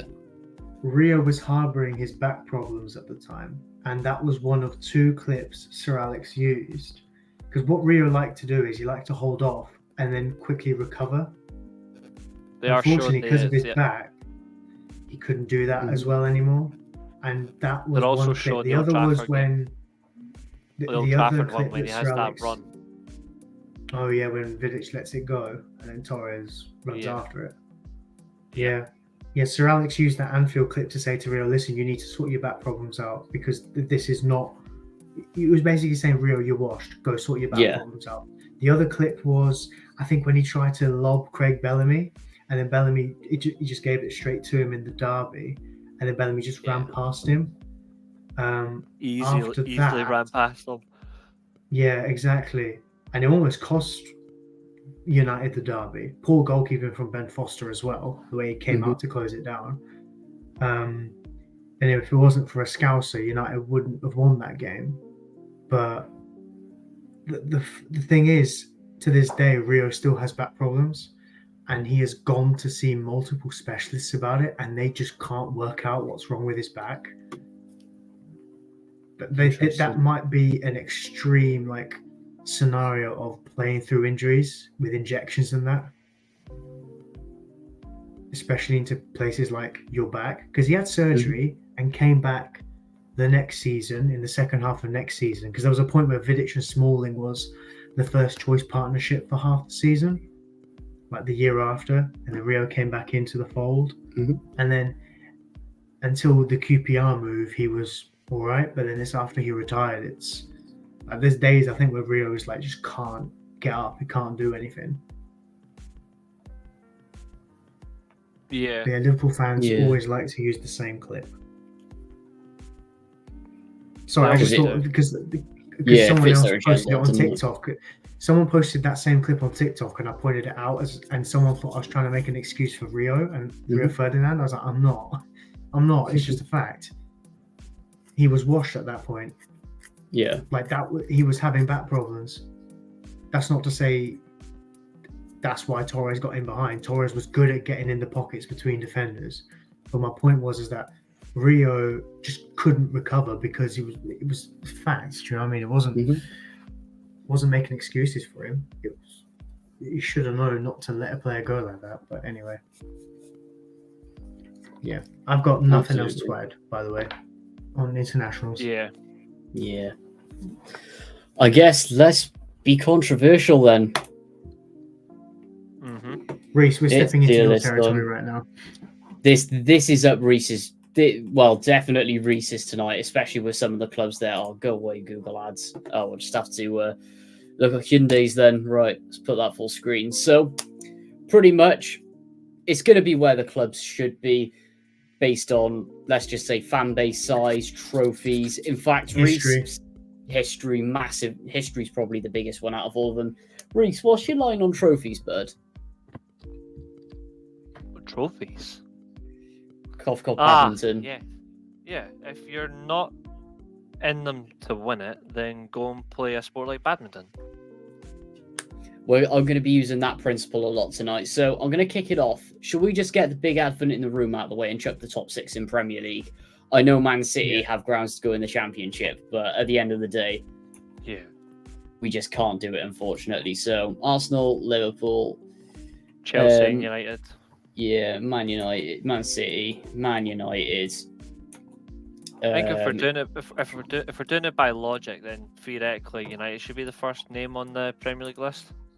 Do you know what? I think for now, let's focus on getting them into the leagues, and then if we want to rank them, we can do that after. Yeah, I agree. Because Reece, I knew you would touch on that, and I completely agree with you. But I just think, especially, you got to maintain that consistency for all the leagues. And I think the further down the leagues we go, the more difficult ranking them is. Because we can get quite funny then. So, got the big elephant in the room out of the way. I've got another one to go. I want to put someone in non-league, and it's this club. MK Dons. Founded in 2004, pretty much robs Wimbledon. Franchise FC. Get rid of them. Tin Pot FC, 30,000 seater stadium where you get more away fans than home fans. They've got no fans. They're just very Tin Pot. Can I rant about something actually to do with MK Dons? I've never had the opportunity to do it. So in the summer, Northampton Town lost a player called Sam Shering, ex-Bournemouth.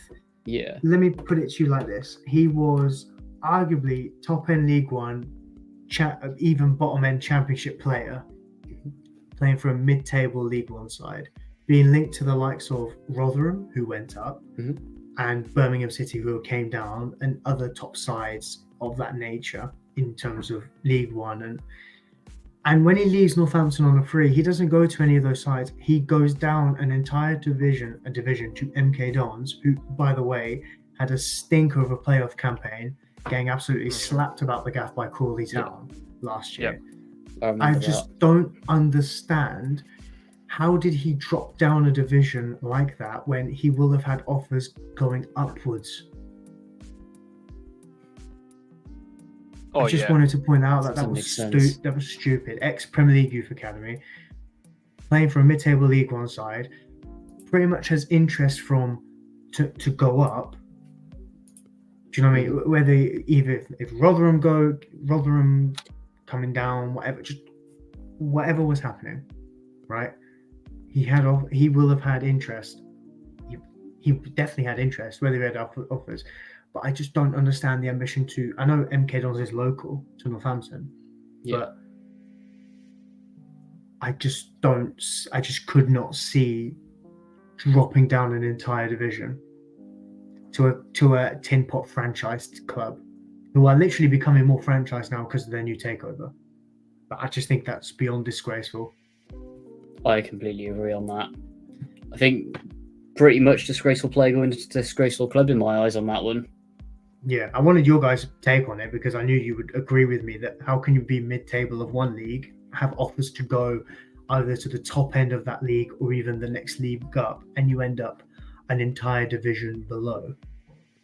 It just screams so much of Paul Mullin from a couple of years back. Mr. Welshpool himself. It was a little bit, paid over the odds. Wrexham will have put him on a high pay structure. I don't think MK Dons did that. I don't think MK Dons could have done that because League Two sides will have a pay structure, and you got FFP as well added into that as well. Every year, the League Two owners or chairman, whoever's running it, has to submit a business plan to the EFL. There's no way a club sends a business plan to the EFL that includes overpaying wages for a player that they can't back, especially if it's mid-takeover. It's a club that's drained of its resources and it's mid-takeover. But that's football, you know? Absolutely, I completely agree. Yeah. I put them around League One, League Two just on history, but in my head, I had only Prem, Championship, League One, League Two, not non-league.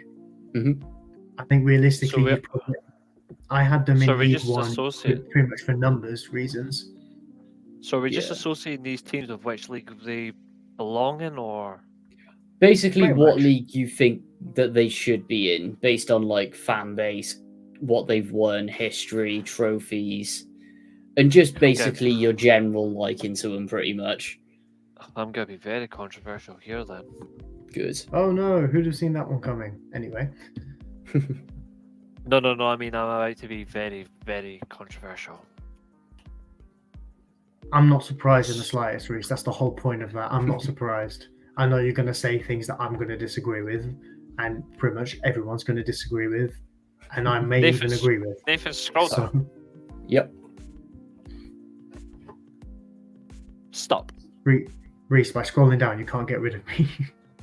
No, that wasn't the intent. If you put Everton anywhere below the Prem as an original founding member of the Football League, that would be outrageous. It's too outrageous, Reece. It's too outrageous for realism, and I will have to veto that. I will be honest. Here. It was interesting that you thought of Everton in my head, like, because Everton. You bash them every week. Yeah, I do, but I'm also not deluded. But what I'm about to say, I can see what's near them, and as much as I absolutely hate them, You can't. Surely. I'm about to. Yeah. Newcastle No. in the Championship. No, No. I'm sorry, but if you're thinking that they are maintaining a long stand in the Premier League, I'm sorry, but no. They've contributed. when you nothing consider to the other Prem- clubs, Newcastle do get in the Premier League. If we're doing I agree, 20, yeah. 24, If 24, you're the basing, size of the club, the fan base, I know they haven't I won don't any care. trophies recently, but they are Makes no Premier League. difference. They've won the top that flight makes no. That's like loads as saying, well. That's It like does make saying a difference, because Reece. It's literally a part of doesn't. history. It's literally a Question. part of the. So their I have a history question there, is dead. Reece. Their history Would is you dead put in the Leicester war. in the Premier League over Newcastle as a bigger club? Yes. Well, yeah, obviously, but there's not a lot of Premier League winners after any of the top Yeah. 6 clubs and other clubs as well. That's because I think when you look at a long-standing history, Newcastle have been. I think up they there. get straight in there, yeah. Newcastle's last significant impact on winning a trophy at that point. Trophies is not the only thing, though. It's No, history. but also Like- it's their impact. Their history literally had nothing from the 60s onwards. That was the last time their history was actually important. So, Look at the years past that. No, you're going to say so. Well, here's the thing. You look at history and impact. You look at how it's actually standpoint. Newcastle's last trophy was the 50s and 60s. They went for decades with nothing. They then get in a manager who's actually really good. They bottled the league and they did nothing after that. Then you bring in Sir Bobby Robson. You then sack him because you think you're better than what you are. And then you get relegated twice, win the championship twice, and you still suck. And now you're relying on Saudi to keep you afloat. I'm sorry, but they used to be a big club. Now they're just scanning my machines. They're not that good. So cash your championship, please. no, I still disagree because You they've still disagree 'cause been in you're the top flight. sympathetic. No, I'm not What? sympathetic, Reece. You I know disagree what? because you're just outright wrong. Because in history, they Yeah, have I'm still been outright wrong. in the top flight. No. Yes, Th- I'm history gonna says know top what. flight. Let's Look at keep the them rel- here for amount of now and see relegations where they've we had. get. Reece, trust me, by the time we get to the end of this, the Premier League won't have 20 teams in it, based It on shouldn't your anyway. logic. Yeah, for me, I No, can that's see how it loads is. going up. To be honest, The way with Reece, the way it's done is in who deserves what. We're doing it don't in the deserve numbers anything, based mate. on league. They don't deserve anything then. Then why Oh, are Spurs in goodness. there? Why are Spurs in there? By luck. By luck alone. yeah, but then again, on another scenario, I could potentially Away see from the Newcastle Carabao as a Cup, bigger they've done club nothing for than 50 odd Spurs. years, but they've been in the top If you- flight. If you want the teams actually in the Premier League in terms of their history, in terms of their fan base, in terms of their impact, then the clubs in the Premier League alone are Manchester United, Mhm. Liverpool, Chelsea, Arsenal, Aston Villa, Nottingham Forest, Everton, Sunderland. I have There something you go. bold about Nottingham Forest actually. No, I There think you what the teams Reece has listed there, I completely agree with. But Yeah. you need 20 teams for a Yeah, you a need Premier 20. League here. Another And scenario I'm Newcastle going to really put goes in between there. Yeah, but I don't think Newcastle's one of them. Newcastle has had more European football than Sunderland has in the last 25 years. another scenario with that as well. That is true. That is true. But so is West Ham. If they go here, Newcastle, I Yeah. have to do. Oh yeah, but you'd I have to. will. Yeah, I They're will reserve Newcastle where have they are reached a for couple now. of finals in the last 25 years. Yeah, They've literally And they been all- one dodgy they did what cup they did run best. away from being in the Premier League. They do what they do best. Bottle it. Put them in the top Mm-hmm. fine. Put them in the top flight. But when you're basing it on logic, I'm sorry, but they're not. When you're based on logic, they aren't. yeah, we got But 7 in there. for I now. will gladly agree with them. Everton are an automatic top side as well. Yeah, Yeah, I can 100%. back that. Should we chuck Villa in as well? Definitely. Yeah. Absolutely. Sunderland should be in there as well if you think about it. If they're Mhm. based on Sunderland's- certain logic. Straight in. 100% in there. Right, And West Ham. Sunderland, where are we? There we are. Yeah, West Ham are one of the biggest clubs in the country at the moment for me. Straight in. Mm-hmm. Nottingham Forest technically should be for all their did, but are you going to include that as a short period of success only? And they didn't really do much since. No, So did that historically, championship. Forest are up there because you can't look past their Champions Leagues in this Yeah. scenario. It's a European trophy. You can't. But then look past again, a European. that's Aside fine, from but when they that's won it why- back to back, wait- I don't wait a know minute, why. Nathan. You I just kinda think proved that- my point then. Go on. He's just proving my point though about why the Spurs get to this. Spurs have won the UEFA Cup 3 times. True. Yeah, but that wasn't what I was saying in regards to Newcastle. Still true though. Is nothing in recent times. That's what I'm saying. Yeah, so that's fair. That's fair. If you look at recent contributions to the Premier League, Newcastle's is keeping Eddie Howe in a job, giving Jason Tyndall a job, having a rich owner, and pre-promotions and embarrassing relegations. Tottenham is the League Cup that they won in 2008. Mm-hmm. The following year, when they lost the FA Cup final to Chelsea, hilarious. You've then got their rich ass stadium, their tight arse owners, having Jose Mourinho and Conte back to back, And still absolutely not ruining doing it as well. Yeah. Contribution aside, Spurs are by far a bigger club than Newcastle. However, I see your logic. I will grant Newcastle, but they're not even the biggest club in their own city. Their big rivals will always be bigger than them. Sunderland are a bigger club than Newcastle. Sorry, Newcastle fans, if you ever watch this and cry, here's my number. Sorry. All I'm imagining in my head is one of them big ass Geordies just taking his shirt off and screaming into the laptop, which is what I just said. 2, 4, 6, 8, 10, 11. All right, so I'm just going to round them up and give you my opinions. If you're looking at historical accuracy and success, Huddersfield are technically a top club as well. They were the first to win 3 First Division titles in a row. True. They But they spent a lot one of of time them. outside of there as well. They have, and not only that as well, and this is Cardiff bias, they should not have had the middle one. The middle one should have been Cardiff. Because under They spent a lot of time in League yeah. One as well. Under modern That rules, makes it harder. that trophy because would have been if you- ours. Yeah, I also think the likes of Blackburn were serial cup winners. There is I one. think Blackburn go in for me. Blackburn go in. Blackburn, Portsmouth, There is both go into Prem. I think you I put don't Huddersfield think Championship. Portsmouth do. No. Portsmouth don't for me. FA Cup. It's not enough, Yeah, but then again, Cardiff have got an FA Cup, and I don't think we warrant it. and that would mean Bristol. That means Birmingham getting the top flight because they won a League Cup. It's Yeah. not enough. No, I but think- Portsmouth spent a lot of time in the Premier League, did they not? And also, Brian Barclays. Not think really no, that much, though. with I one think team. there's annoyingly there is one team that we have to put in this top flight, and it makes me sick. I think I know who you're going to go for. It has to be Leeds. Yeah. Oh, 100% you have to put Leeds in there. Did I put them in? Like you Yeah, just I can't. So that's 2, 4. So we've got what 14 teams there. 2, 4, 6, Yeah, 8, 14. 10, 12. Aye, go back down. Who else have we got? We need to Um, put I Ipswich in there. I don't. Leicester think and Ipswich are- have. I do. For me, UEFA Cup has to. I think you have to And put top Leicester flight. in there. Ipswich, And yeah. Ipswich. I know Ipswich were out of the Prem for a long time, but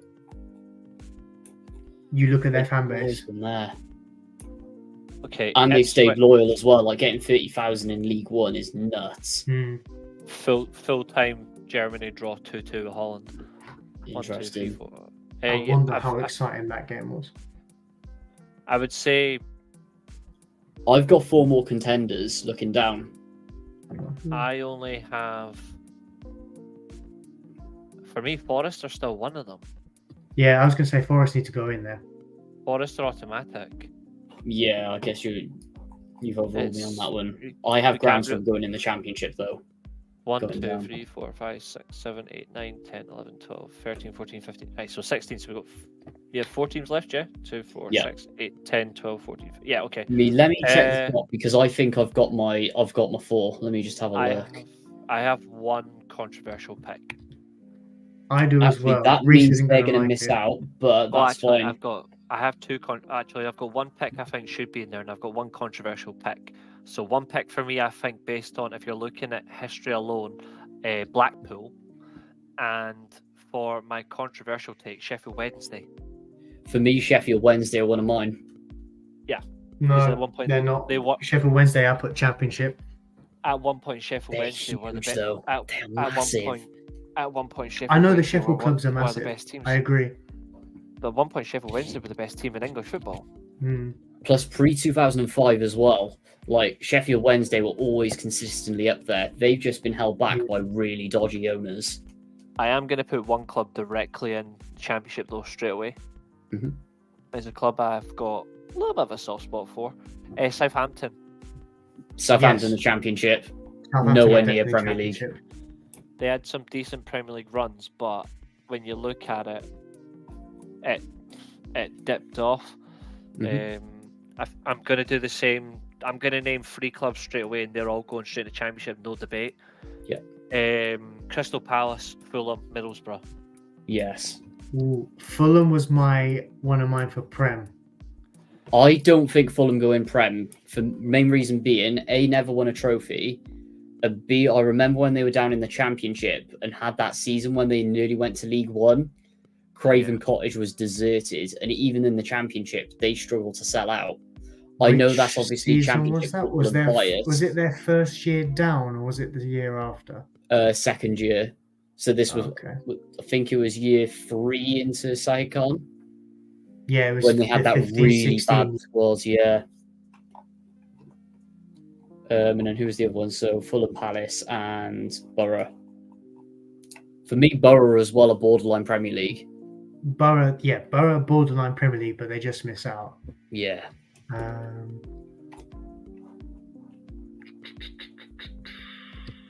Where would you guys put Bolton? Championship. Bolton are upper Championship. Because I had them Prem. That's because you're Prime Barclays, but we can't. It's Brian Barclays. They've been out the Prem for so long, and also they were They only do, good yeah. for 3 They were only good for 3 seasons. Yeah. I think the biggest problem for them as well, they've gone as far down as League Two Yeah. and almost out of existence completely a few years ago. That's why controversially maybe Bolton going to League One. Because another thing you've got to it might remember sound No, as because well. I think they spent more time towards the top.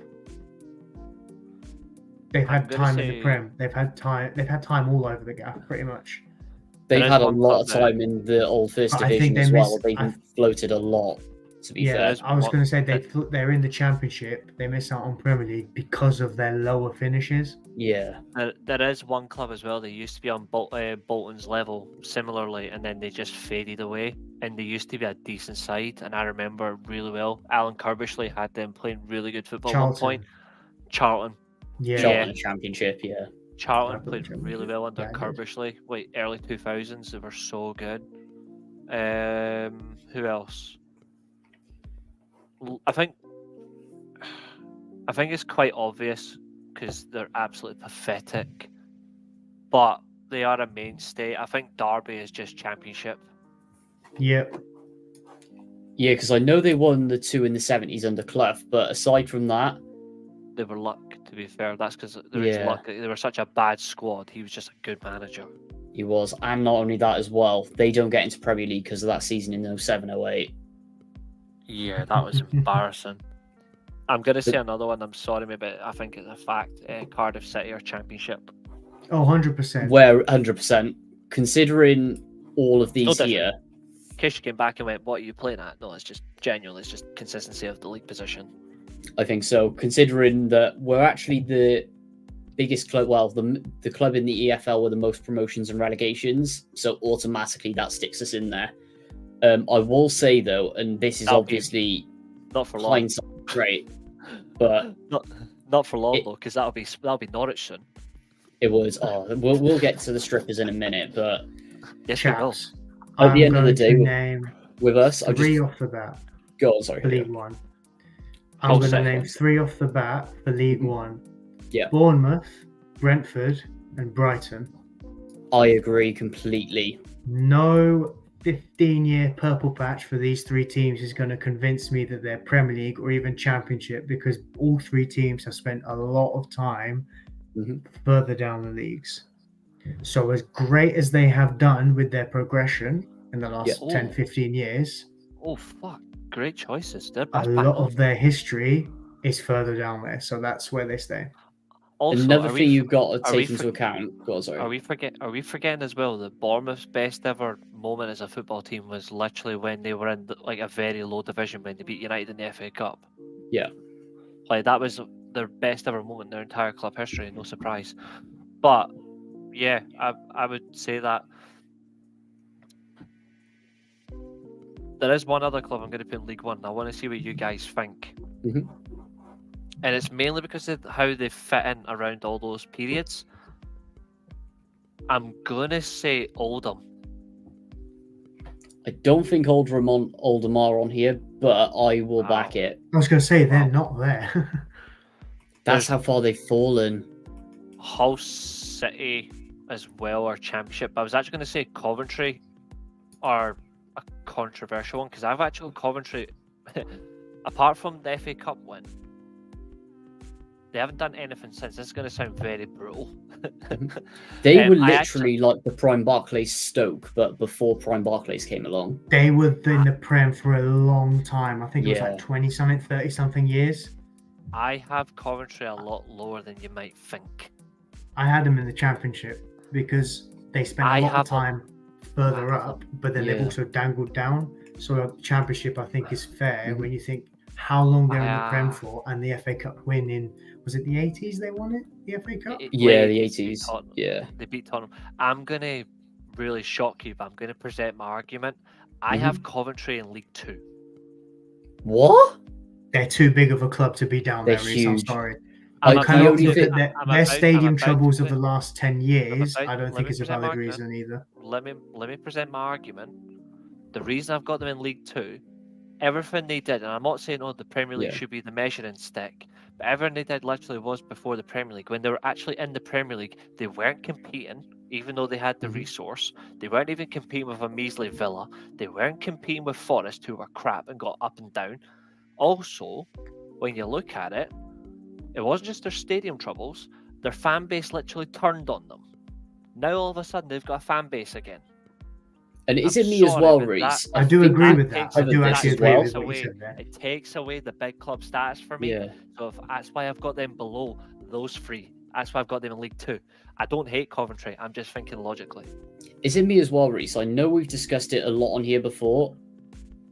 Are the Coventry fans some of the most arrogant in the EFL because they're trying to force rivalries with everyone? Oh, they considering they rise up. They would force a rivalry with Livingston if they had a pre-season friendly and Livingston drew 1-1 with them. Oh, it was. Which would be funny. But controversially, when you've lost everything, and they pretty much did, they lost their stadium, they lost finances, they lost their fan base who all turned on them, and now all of a sudden they've appeared because they got to an FA Cup, which they were lucky to do. I'll be honest with you, Coventry are below those three in League 1 for me. I know it sounds incredibly harsh for the fact they've won an FA Cup, but they lost their status years ago. I actually think they're below them. I know it sounds incredibly horrible because obviously what have those three done in recent years? But those three have actually sustained themselves a whole lot better in the past 15 years. The only thing I will say with those three is Brentford and Bournemouth, less so Brighton now, but prior to the Tony Bloom takeover, they were small. Brentford and Bournemouth are tiny clubs, and I'm talking really small. Oh, they are short arse clubs. They are. I would advocate that maybe Coventry goes in League 1 to prevent even further embarrassment, but I think they are so low off. I really do. I think they've dropped off completely. They're not what they were before, which is interesting. That's the catchphrase a lot of people say. Coventry aren't what they were. Yeah, they've fallen apart, and they're not the only club that I would put in League 1. That's fair. Julio, do you agree with Coventry dropping? Or are they too big? No, I think they're still too big based on the fact they were in the Premier League for so long. Yeah.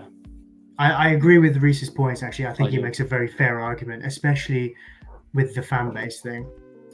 If your fans turn on you, how can you justify being a big club? We all mock Man City for the bottom page for fans, but Man City literally had 40,000 people at Wembley when they got promoted from the playoff in '99, and then they still had more. I just think Coventry historically, they were in the Premier League for so long. They were you could argue a mainstay to be there for so long. Yeah. I just think it's what keeps them in the Championship. You know what I'm thinking, right? Let's keep them right at the end of Championship, and if we get too many teams, they're going to be the first to drop. unless there's someone really small. I think that's fair. So put League One Swansea. Here. And I that's not tell you pure- for why. That's not pure bias. It's just purely they've only done one major thing, and that's win a League Cup, and then they sacked the man for doing it. They've done nothing And not only else. that as well, I know this is going to be biased here, but put it this Oh way. yeah.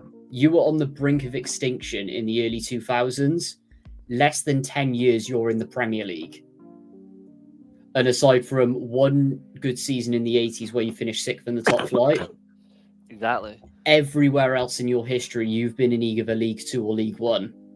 Yeah. All of a sudden as well, when you start winning in League 1 and the Championship, fans just come out of nowhere. As soon as you drop out the Premier League, you're getting one of the lowest attendances in the Championship. Yep. And historically as well, Swansea have got absolutely nothing. And where you can compare this to this, there's absolutely no argument of who's bigger. Can I make a point about Swansea quickly? Yeah, You can. go for it. Martinez changed the game a little bit. If you want to talk about impact, Yeah. this guy goes in, buys a bunch of cheap players who can play football in lower Spanish divisions than that. You know, your Angel Rangels, for instance, and Yeah. other players. I think Jordi Gomez was a part of it as well. Mhm. Takes Swansea up. Then he goes to Wigan. Then Rodgers comes in, takes them up with a similar philosophy, with a similar kind of philosophy in terms of, especially with recruitment. And then they stay in the Premier League for about 7 years. Yeah, it was 7 years. Which, when I think about it, it felt a lot longer, but Yeah. only 7 years. And they But did that's- it on the most part the same way, and Yeah. a lot of clubs followed suit. I remember when Brighton did it a few years later, you know, with Oscar Garcia and Gus Poyet as their managers. Yeah. And then what took them up was something a little bit different in Chris Hughton. But Brighton were in League One at one point and then went up like that. So What's funny, Swansea though- changed the game a little bit. But then in terms again, of comparing Right, Brighton overseas and recruitment. What's funny as well, if you actually remember one of the shows we did, was it last year, the year before? Brighton proved me right when I called them a hypocrite club. When I said there's no means for them to improve unless they spend huge. And their Brighton fans were like, we'll never spend big on players. And they went and had an absolute fuckload of a transfer fund, and I was like, you want to say that again? Do you know what the crazy? Oh, Do you know what the crazy thing is, I was though? like, they're sitting on a cash lump. They're doing what Southampton didn't. They're doing what these feeder clubs didn't. They're smashing that is- investment in heavy. Because all those clubs didn't do that. They kept the whole buy Southampton cheap, as well with sell their profit, and then fell off. They've Southampton are the seen the biggest mistakes. culprit. There's another team that did that. as well. I can't quite remember who else it was. To be fair, Southampton haven't produced a good player since Ward-Prowse for me. Ward-Prowse was the last best player they produced. They just kept signing players so dirt cheap and selling players for like a lot of money, and I'm like, why are you not investing in your squad? Yeah. It's why we do not blame Hasenhüttl on this channel. Like, we do not blame Hasenhüttl. We blame those owners who are worth 6 billion quid. Another scenario I will give as well is when you compare these two, I'm pretty sure Swansea got from League One to the Premier League in 3 seasons, They did straight up. which is Back- unheard of at the time. Yeah. Nah, There it is was actually- definitely. No, it was definitely a lot really more than quick. that, surely. There is one club, funnily enough, I want to put in Championship, and I want to see what you guys think. But this is purely, in a way, it's kind of controversial, but it's kind of similar to my point about Coventry, when I said about what they did pre-Premier League, but it was still an impact, it was still fan base, and everybody knows it. Yeah. I think Preston have got an argument for the Premier League. I think Blackpool have got an argument for the Premier League, but I think Wimbledon are Championship. Wimbledon Depends are which on Wimbledon the you're border. considering. I'm considering both. You're considering Wimbledon as a whole entity as opposed to AFC Wimbledon. Yeah, those The two Wim- combined. The Wimbledon that literally tore Liverpool apart in the FA Cup final. Vinnie Jones and them, man. Yeah. Absolutely. The absolute psychopaths who could play good football and still want to kill you. They are upper championship for me. Sheffield United are upper championship. Preston have got Premier League contention. Blackpool got Premier League contention. I don't want to give praise to Burnley, but they have a chance. Because they've actually got a decent history if you actually look at their history, but it's so long back. Yeah. Burnley go Championship. Yeah. I think Preston are definitely in the Championship for me, but just because of They are. how long they've been out of the top flight and the size of their fan base, I think they're there. Wimbledon, Blackpool, ironically, in my opinion, I think are quite small. but they still have a great history, and They have They a had good the history, though. they had the first English Ballon d'Or winner as well. They did. Because they Yeah, were I fantastic. think you definitely put Blackpool in there. I think Blackpool should be Yeah. maybe the top 3 of the Championship level clubs, though. I think. But then again, especially doing it alphabetically. I don't think No, Blackpool No, are no, bigger than us. actually. But I don't think we should we'll have get to that at the end assess- anyway. Let's check them in assess on it. first. Well, assess on impact. League One. Actually, no, sorry. I won Wimbledon the Championship. I still think they're there. Huddersfield as well. If we're not putting Huddersfield in the top flight, they should at least be Championship because they've got a history to back up top flight. Yeah, Huddersfield can go in Championship. Where are they? Third row on the left. Got them. Check them in. I'm gonna put. League One's an let's- easy one. League One's easy. They'll be the first to drop though. I'm gonna straight away. There's one club I think. Actually, here's a very hard one. Mhm. Sheffield Wednesday go into the Championship, fair. Even though they've got an argument, so put Sheffield Wednesday and. I think United Sheffield into the Wednesday go in Premier League. I I think would as both well. Sheffield clubs are in the Championship. That's fair. I think one of them is upper tier, the other is. I would say Sheffield Wednesday are Premier League, Sheffield United are Championship. I understand Julio's comments, so I'm actually going to agree with Julio. Both of them in the same Yeah, division. let's put them in the same division. I've got 4 for Championship, if you're right for me to just quickly reel them off. Yeah, let, go me for just, it. let me just ask you my controversial one first. Go for it. They are the oldest club in football.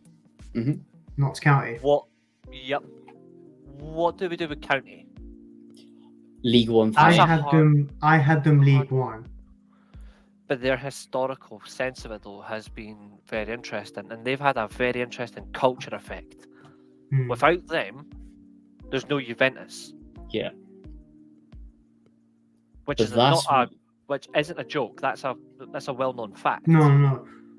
I think the And they question do with have- that is, does and their that history do you stand- count that in an impact way for English football? Do you know what I mean? It's that whole. Well, it's yeah. that Well, kind of Another thing but- that I think Well, really technically, hammers yeah. in Notts County as well is Technically, so, what 'cause I reckon we'd be putting them quite high if Nottingham They Forest have didn't exist. I think they're still high regardless of Forest, because Forest had their impact as well. When Forest had a great dynamic of a manager and a number 2 who worked really well together, and we saw that, and it failed Mhm. when one of them went Yeah. solo, and it wasn't his fault. But also, when you think about it in the right way, Mhm. County still have the history, which we've mentioned. They still have the fan base, despite the fact they're in League One at the minute, and also, actually, to be fair, look what they did with Wrexham as well. They created history. Part of the only 2 to do a 100-point season in a lower division.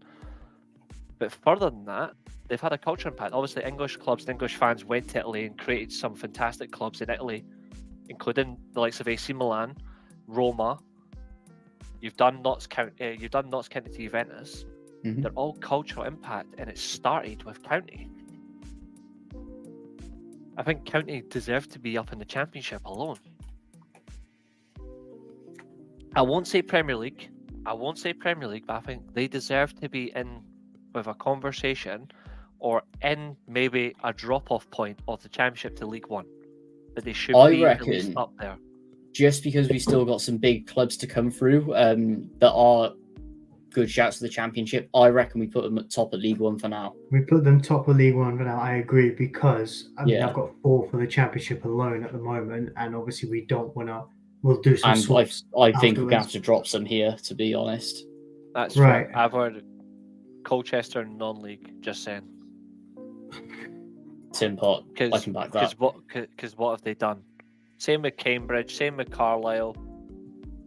I'm just. But then that's Carlisle what have League got a Two bit is more for. respectful. Yeah, That's what League Two is for. Do you know what I mean? I know, but they're also like, what have they done? Actually, can we at least put Barrow in non-league? Like, what the fuck did Barrow do?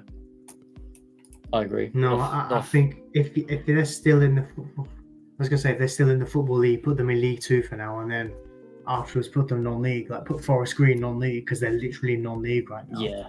Plus, They Forest Green have just spent their history out there as well, and there's one other as well that I need to. Sutton. Can we put Salford in non-league too? Yep. Because I do not care for They are Salford. like the biggest non-league out of them all. Yeah, It's not Salford even has spent a just lot that. of time. I think the Salford's biggest problem is when they came up to League Two, they've spent and they've still not got their way out. Yeah. I think that's What's the biggest funny- problem. They've spent all that money thinking it'd be easy when Wrexham have just come up and just ripped them apart and mugged them, which is hilarious. Like Wrexham have walked into League Two and went, "See you later, Salford." Like Ryan Reynolds just went, "I'm going to go dead broke Yeah. Gary Neville, and he's not going to catch me," and they did. So yeah, Yeah, so basically with this, Andy, we're putting teams where that we think that they should be. So it's It's sort of based on Scottish. fan base, trophies, history, basically the whole shebang, and also a bit of personal bias as well. So yeah, that's why we're going with that one. is Andy Scottish? Just Possibly. the way, just the way he's typing it gives it's pure Scottish. So top lad. Right. Wigan is. Let me Wigan is let me League get One. my four in. Let me Yeah, get my tricky. four in. Go ahead. I'm Mhm. saying Wigan League One, by the way. Yeah, I agree. I actually do agree on that. Oh, thank Um, God. That's a triple kill. Well, ever since Wigan went up, it was Mhm. always Little Wigan have survived, Little Wigan have survived, and then they Well, went like- down, and they've gone further down, and then never come back up. And even then, as as well, before that Premier League spell, they were always in the lower echelons as exactly. well. Like It was always Little Wigan against the world when they came up. He's for Glasgow. Fair Yeah. play. happy days, found a new buddy. You Reece. understood that? I was like, what kind of scripture is this? Well, Love it. he is. That's just what Scottish saying. Like, he's not saying Glasgow. He's saying Glasgow, which is what they say, which is fine. He's speaking in Jesus Glaswegian. Christ. Right, Nathan, Top lad. Championship. Yes, Birmingham City, I agree. Norwich City, Oh no. Straight in there, but they're grim. QPR, and Reading. Yes, and that's where I get controversial. Well, you think Reading are higher? Reading have a shout for League One. Oh, League One. Yep. Plead your I'm case. going to Dimitri. advocate that because Reading have only got one interesting period in their time. That's when Steve Coppell was in charge. The rest that's just pointless. That was when they They had to did top come off up finish. again later, though. They did come up Yeah. again a few years later. Yeah, and it was crap. But The that's only time they were another. interested was under. The only time they were interested in post that was under Yap Stam, and then they binned him stupidly did. I quick. never. Oh, that was Criminal. classic Championship. That was though. Like a team fights for promotion, has a poor window, or whatever, and is 17th at Christmas, Yeah. and then they sack the manager. But yeah, I think I'd personally put Reading Championship, but I think if you guys feel they should be lower, then I'll put them on the end for now, just in case we need to I'm drop putting some. them- So we've got 9, it's an easy 18, disposable one. 20, 21. I'm agreeing with you, mate. I'm putting Reading in League One. I'm agreeing with Reading in League One. That's 2-1, Yeah. so they can go down. Let's put them on the top end for now and see how we go. Because my reasoning with Reading is same old one, sort of not much history prior to that season in the Premier League, which we all know. And they're just small. It's really small. Oh yeah, Forest. I'd put them right above Derby, especially for you, bud. Who are the other ones you were putting, Julio? Well, you ditched Reading from there. I tell you what, I'm going to say something that might be controversial, especially to you, Reece, because I know how much you hate this team. Yeah. And I So I was know who's tempted. coming. And when I thought about this team, I thought when I say this, Reece is probably going to take 3 other clubs and tell me to tell Nathan to create a new road between Premier League and Championship. West Brom in the Premier League. Yes, I agree. But for me, if West Brom go in the Premier League, Wolves have to as well. I don't know about Wolves, you know. Don't punish me enough. For me, it's the league titles and trophies with Wolves. And years in the top flight. I remember when they went down twice, though, in 2 years. I'm willing to. Then again, that was just the one season under dodgy owners. Yeah, I The know. thing is, though, I'm happy to concede West Brom in the top tier. The reason why is because at one point they were insanely good because they had at one point the best English midfielder in their side. And also, you had the interest of Good exactly. point. I had a controversial take. I've actually got Wolves in League One. Oh, okay. And it's because of that logic from your dad. They were so far down. And if it wasn't for Jorge Mendes splashing cash out his arse to help Wolves, they'd be nothing. So I'm saying now Wolves are in League One.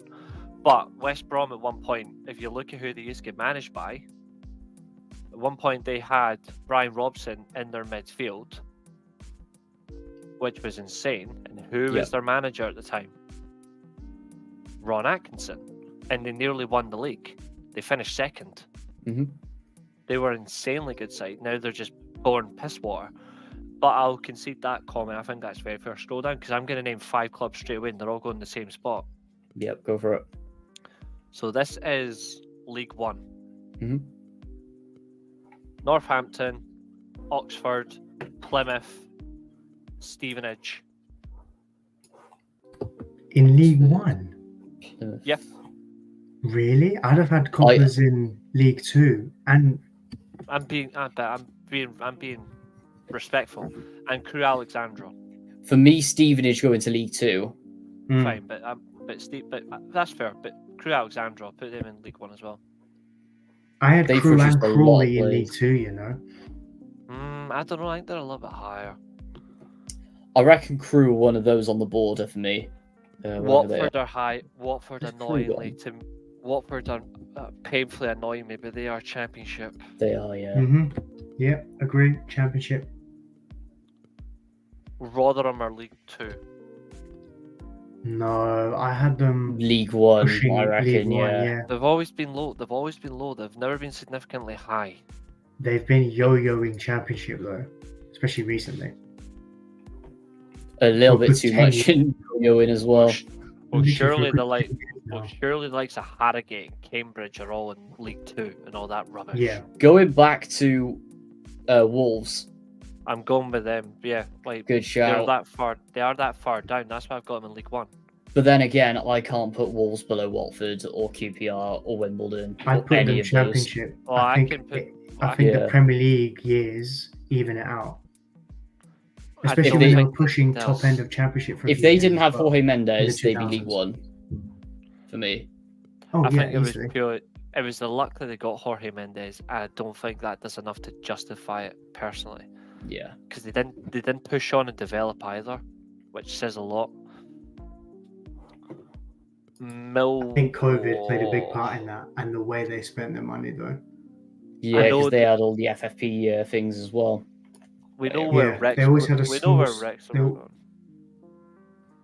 We know where Wrexham are going, so that's easy. They're low. Like they're definitely low. How you low can't though? put them high. Because they do have a history years before non-league. Because that's the thing you got to remember. That I'm pretty sure that they nearly went bust as well. They nearly went bust years before Ryan Yeah. Reynolds, and I think they had a higher history as well. I had them. Where did I have them? Because I don't I think I they've had ever them, been in the like, top bottom flight. of League One. I had bottom of League One. Plus, they had some FA Cup moments as well. Yeah. Yes, put them on the bottom end of League One for now. See where we go. I think they're League Two because that's just more or less where they've been for such a long period of time and averages out to their recent promotion. Mhm. That I think they should be League Two personally. Yeah, I might be inclined. Nathan's reading Andy's message. He's trying to translate. It's Yeah, funny I to see know. his face. He's trying to translate. It's funny. Yeah, Welshman just reading that. It doesn't have it. Like, Basically, about I understand Albania? Welsh better than that, and I don't even speak the language. How do you think I basically- feel reading that? basically what he's saying is I stay down south and I take I take in the football here than it is up the road, which basically means up here it's easier, and he's basing it on one season. Mhm. No, keep talking, Andy. It's fine. Keep talking. We appreciate your interactions. Yeah, loving it, mate. I just can't I read. can effectively That's my translate. Don't problem. worry. I don't like Stockport is League 2. I don't care. They're going to be in League One soon. I tell you that now. Who Stockport? Yeah, they're very well run. I really like what they're about. They're really well run. Ryan. They won't. Even they that won't because do we see much. them in Wrexham in the Championship. To be honest, I think. like they've been on fire this season. I think realistically, I'm going to say 3 clubs all at once, and I do think they are League 2 as well. And it's just because they're always so low down. Peterborough, Walsall, Wycombe Wanderers. No, Peterborough go in League One. Yeah, Peterborough have been yo-yoing between Championship and League Yeah. One for a long, long time League- now. But League I Shrewsbury- back Walsall. Definitely. Shrewsbury or Macclesfield then. Wycombe are still League 2, but it's either Yeah, I agree. Macclesfield or I think it's Macclesfield as well. To be fair, they're always so low down. They're never that high. Yeah, I agree. Another thing with Walsall as well, I said it on a stream a couple months back. The only reason that they're famous is because you pass their ground on the way up to Northern away days, Exactly. and that's the only reason they're relevant. Can we at least do one thing right? Yeah, Can we at least put the shithole in League 2 as well? Which one? Newport. I was thinking about lower, Next to Portsmouth. Yes. but I wanted to see they if were it in go the any lower. toilet of League Two at least. Yeah. They've been So, shot out the league guys, more times than anything At the end else. of the day, what place in the UK? I don't want to call them a city because they're not really it. But what city has more fans that support your biggest, well, in what they consider your biggest rivals than your own fans? I call that special. It's just they're so tin pot. Oh yeah, I think Portsmouth is quite an interesting one because I had Portsmouth the same as Stoke. I was going to say they're peripheral between lower Championship to League One. Both I of can them. back that. Stoke are just boring. You could say that again. And then Pompey, just they have spells, don't they? Like they had the Prime in the FA Cup final, and then they just have like plummeted all the way random down. spells everywhere. Like they'll have some good top flight moments, some good Championship moments, League Two moments. Yeah, they're lower Championship for me, but big club. Here's an interesting one. Where does Millwall go? Anywhere but a football ground. Green Street. Yep. I think they are lower Championship to League One. Let's put them in League One for now, considering some of the clubs there. Yep. What else have we got? Luton. League One. Difficult, but Yeah. League One. You're right. It's just easy for me. Bradford are the same. Bradford are League One. How they're such a big club in League Two is ridiculous. Yeah, I know. how are they They've still not done there? anything. It is a joke. I think Barnsley There's is some one. I giant think, killings over the recent years as well. yeah, Leighton Orient are Massively. League 2. Leighton Orient are League 2. That's where I always think seem to they be. they I have think they go League One. they have an agenda to go League One. But they always just seem to be a League 2 club. You know what I mean? Like they're consistently there. It's like it's like Norwich with their agenda of being sexually turned on by being in the Championship. Leighton Orient are the same for League 2. I don't think so because they've had a good few years in League One now. But that's such a good analogy though. But it is I true love though. that. Not, it is true though. Norwich are genuinely sexually turned on by the Championship, and you can clip that, Julio. I don't mind. Oh well, you that can- was so good. Oh, And God. that was me generally not thinking. That was just me just saying it off the cuff. It's incredible. That is, here's where we go. That's Um, absolutely sent me. Oh my god, that's absolutely sent me. You're welcome. There's two Oh, clubs that thank you, generally Reece, thank you. It's my pleasure. There's two clubs that I generally think they don't have any necessary impact. Mhm. It's a nice city. Again, it's a really nice city because I've been there, but it doesn't really have an impact on football. And I'm not mugging them off. But Bristol City and Bristol Rovers for me are League One together. I agree. don't think they're upper in any shape or form.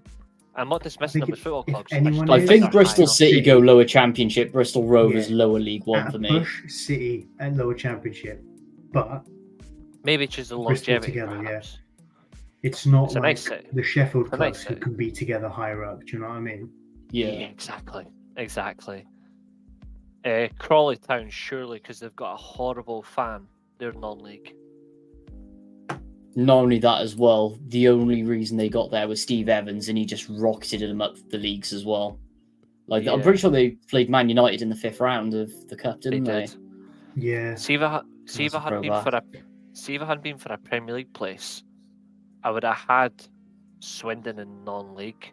But because they had one season in the Premier League, which is genuinely crazy, and they were managed by one of English football's best ever players, I'm going to at least be kind, and I'll put Swindon in League Two. I agree. That away end though is absolutely vile at the county ground. Is that It's like no? it's like vile. It's like I a put war them zone. League One for one No. reason. No, For one reason only.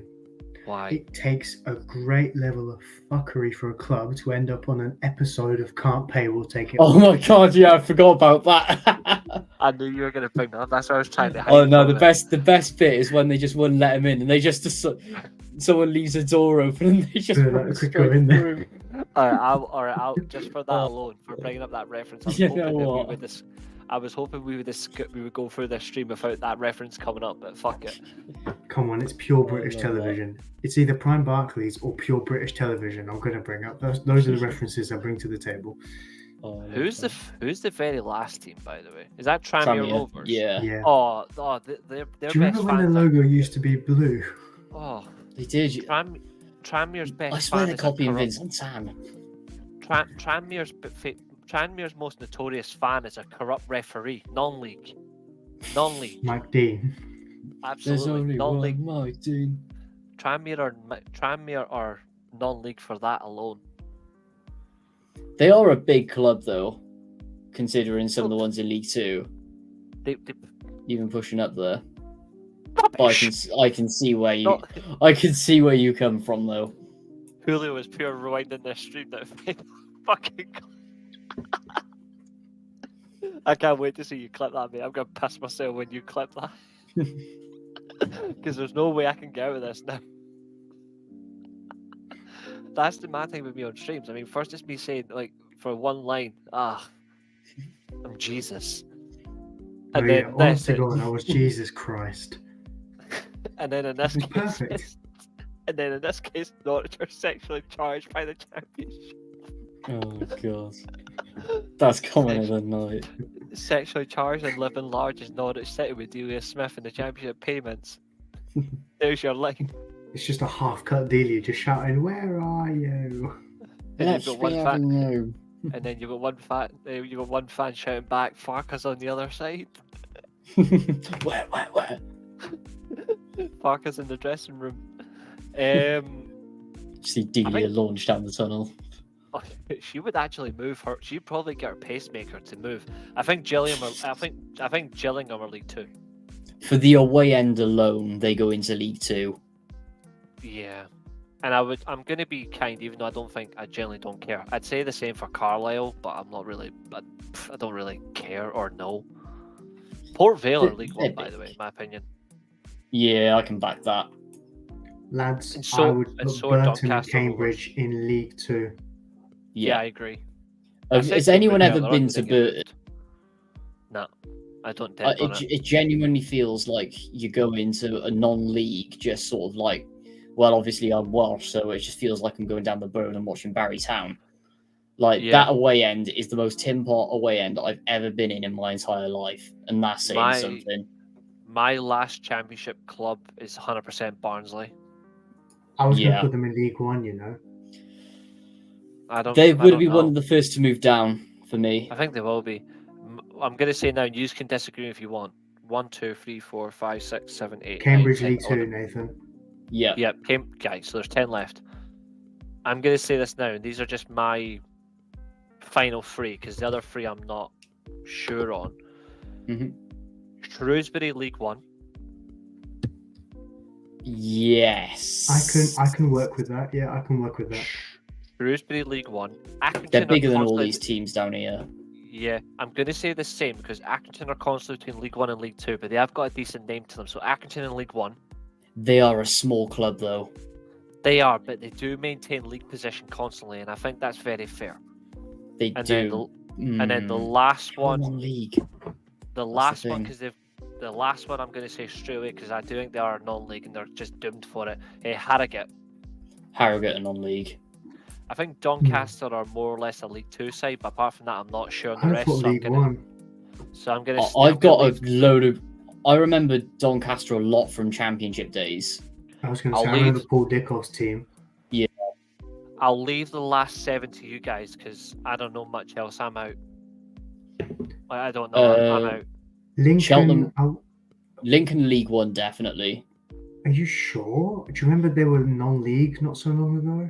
They were non-league for years, but when they got out under the Cowleys, they very quickly went up to like League 1, and they had that FA Cup run as well. Maybe you could argue League 2 then based on that, because they come into the Football League and they've stayed here. Fair Yeah. play to them. And they've had some good players over the years. But then again, prior to that relegation down, they've had a lot of good years though. Consistently in the Football League. I think they're Which League 1 for me. relegation? Which relegation? The one into the National League. I think it was in 2010. Oh, okay, so years back. Yeah, okay, that one.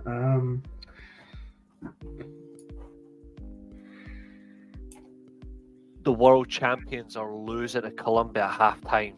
Oh wow! In the Yes, rematch for the yes. the rematch from the Copa America final, Colombia are beating Argentina, Who scored and it for was Colombia? Mosquera in the 25th minute. Is James Rodriguez playing? He should be. I mean, he's playing the MLS now. Actually, no, he's not. He's playing in He's in La Liga, isn't he? yeah, he's in La Liga. Yeah, he's playing right wing. Oh wow! Hi, James Rodriguez is back in the I can't wait to use him in career mode this year. same. You know who might be available as well? Douglas Costa. Ooh, Yeah, because he's playing in Australia now, isn't he? Yep. Gonna have him in my team. Again, why is Dybala again not starting? He's got the number 10 now for Argentina. He doesn't even get in the team still. That's a joke. Like, just stop playing Messi and play Dybala, you fraud. 4-4-2. Nathan. Whoa. Oh, what a lineup. How are Argentina not smashing this lot? Listen, I'm Nathan, not you know, even joking. What the fuck? Nathan, you know, Castellanos. recently we've seen the Barclays clips a lot. yeah. And someone put out a Prime Empower Watford one. Oh I my think. god! Yeah, I know. I saw And I that. was just thinking, like, clipping that Reece clip of where he says sexually attracted to the championship and just posting that as part of Prime Oh, Empower. you should send it to me. There was one I saw of Jay I should. Bothroyd as well earlier. Prime Coca-Cola. I would Do you know be, what? I would be all for. I would be Early all for that. 2010s Empower was something else. Oh, it's incredible. Listen to this, lads. I'm not even joking. This is Argentina's bench. Go on. Benitez. So Benitez and What, Rafa? Rulli. No. I'm listening by Fact. positions. So Benitez and Rulli are bench goalkeepers, right? Yeah. Molina, Petzala, Acuna are all on the bench from defenders. Midfielders, you've got Lo Celso, Rodriguez, and McAllister. You got Dybala, Garnacho, and Simeone on the bench with Castellanos as strikers. Simeone on the bench, really? Yeah. Their starting lineup 4-4-2. Martinez, Montiel, Otamendi, Romero, Lisandro Martinez, who's playing left back. You've got midfield 4. Rodrigo De Paul is playing right wing.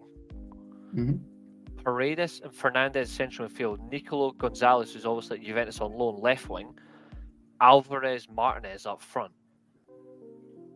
I'm like, one, why is Acuna not playing left back? And two, I'm even like surprised. Like even McAllister or Dybala are not starting. I'm quite surprised. Normally they are shootings. That's mad. No wonder Colombia's beating them. Luis Diaz and Rodriguez are cooking. Duran seems to be doing quite well. Argentina have had 7 shots, 0 on target, and Colombia are actually bossing the possession as well. Oh wow.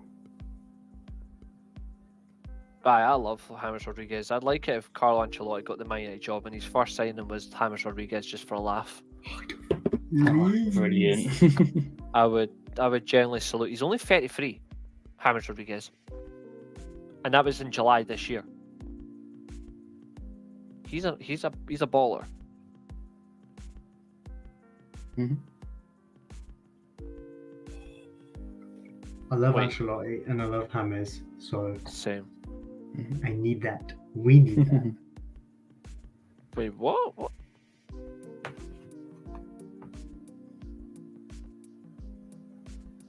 Yeah, it's Rayo Vallecano. That's who he's at. I can't wait to use him. I will sign him for Man United in the new FIFA or whatever it is. I will sign James Rodriguez. I will sign Danny You know Olmo. what? I will play a 4-3-2-1, and I'll have James Rodriguez, Danny Olmo, Amad Diallo, and fucking Bruno Fernandes as my wing option, as my attacking midfield options. Mhm. I'll be like goodbye, and I'll put Garnacho as a striker. Good shout. Anyway, I'm going to do some quick fires if that's all right on this one. So, Go for it. Cheltenham. James as a false 9, Reece. No, it's over. Lead 2. I'm going to abandon wingers for United at EFC 25 anyway. They're going to be playing either 4-3-2-1. They'll be playing a 4-4-2 diamond. Midfield 3 will be easy. They better have his face scanning from the off. I'll be furious if they don't. If they don't, I'll be annoyed. I've got a good lineup for United anyway. 4-3-2-1 is how United should play anyway, because they don't have good wingers.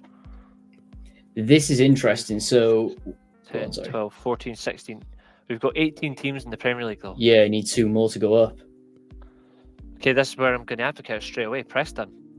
The history set alone. No. I can't put Preston in like ahead of Middlesbrough and Sheffield Wednesday and stuff. But they are What bigger than bolts Middlesbrough though. I don't think Preston are anywhere near as big as Middlesbrough. Borough is First up. huge. They did an unbeaten double. They did do an unbeaten double, but then again, And they did win They the first also televised drew FA really Cup. on. loads of games in the Championship. Who hasn't? it's true, but it's second division.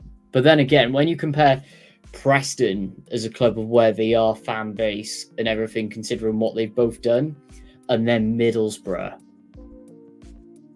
I would they're in a different league. personally, I'd put Portsmouth and Fulham in the Prem just because of just what I remember from first I can You and remember. your- Do you know what I mean? You and But your then again, Fulham, if Fulham go to the Premier League, then Cardiff have to. So that's why I can't put Fulham up.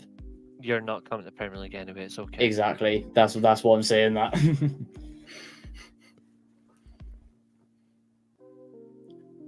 There's 25 teams in the Championship as well. yeah. You can literally I think- relegate one and promote 2 quite easily. I think personally, and I'm just gonna advocate in the final long run.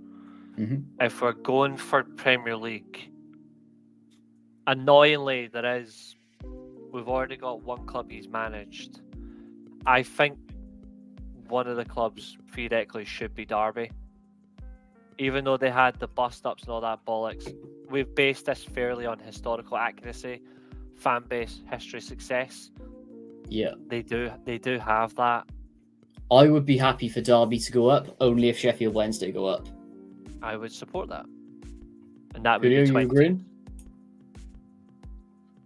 Feel free to stake another team, Julio. Feel free to stake one. It's not that I disagree. I'm just looking at all the others and thinking about them individually because there's some cases in there, but do they make a compelling enough case? That's my biggest thing. If Coventry fans hadn't betrayed their club, I would have said Coventry. If they hadn't betrayed their club, I Yeah, I would have would've. said Coventry. Yeah, But, I would have yeah, said Fulham if they hadn't got relegated so many times. I would have Another said thing with Millwall, Fulham I as said- well, reason being with them is when you look at all the other teams in the Championship, I think Fulham are quite low down considering what they've won and where they've been. do you know what else as well? Actually, when I deep Fulham in the 2010s in the Championship, they had some piss poor seasons. They The did. first 2 seasons back, the first 2 seasons they were in the Championship, they were pretty bad. and they were had pretty absolute bad. and they had absolute dog shit managers. They did. They went like 3 managers in one season. In the first one in the Championship, I think. There is a fair argument for Blackpool as well, based on what I said about accuracy, but that also can be tied to Preston as well. But Mhm. Blackpool are a more recent option than Preston.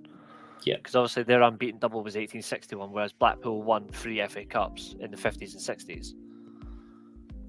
But also, On the other You end of could- the spectrum with Blackpool, they are a really small club.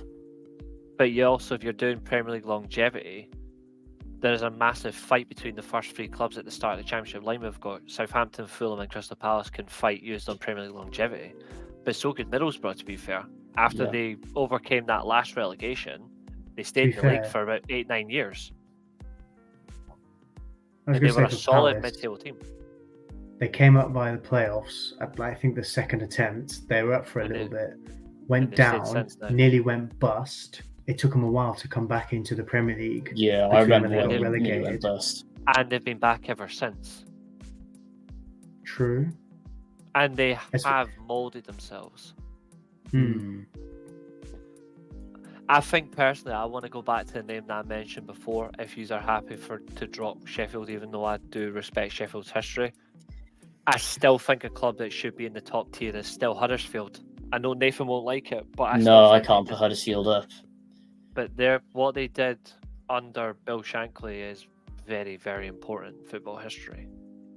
I do kind of agree with that, Reece. But the one thing I will say, because I just mentioned it for Fulham, when Huddersfield came down, they were piss poor as well, and they spent a lot of They time were. outside the Championship, let alone the They Premier were. League. They spent a lot. Not of time only outside that the as Premier well, League, so- I agree. even before they went up as well, a lot of it was League One. It's pretty much been mostly League One, the odd season in the Championship. Yeah, I think you could argue that's their fair. promotion season was a fluke. Yeah, it was. Yeah, because they should have been a lot better under Wagner, considering he wanted to play a high pressing football and they really faltered. They should have done so much better. 3, 5, 7, 9, 11. Yeah, arguably they should have 13, gone down 15. the year they came up. Weirdly, with the personnel and that, obviously. Oh, they Wagner were had odds on them to finish playing. bottom.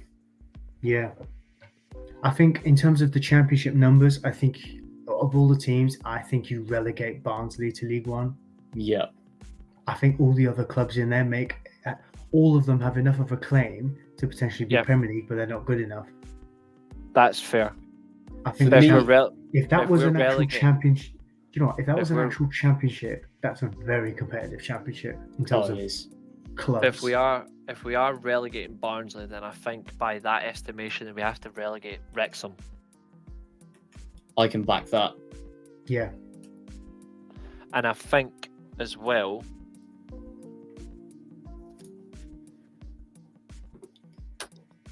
In addition to that, I think one of these go up to the Championship. I actually think Brighton deserve to be a bit higher. And I I'm disagree. I'm Because willing to make a case. ever since they came up, when was it, in 2011? Lower leagues consistently. I am willing to make a fair historical argument though. They were in numerous FA Cup finals in the 80s as well. They were a genuine cup side at the top of the first division at the time. Is that for Brighton? Yeah. But on the other end of the scenario, I during had the the same- 60s, I made the 70s, and same point 80s, about you have a lot Newcastle. of teams.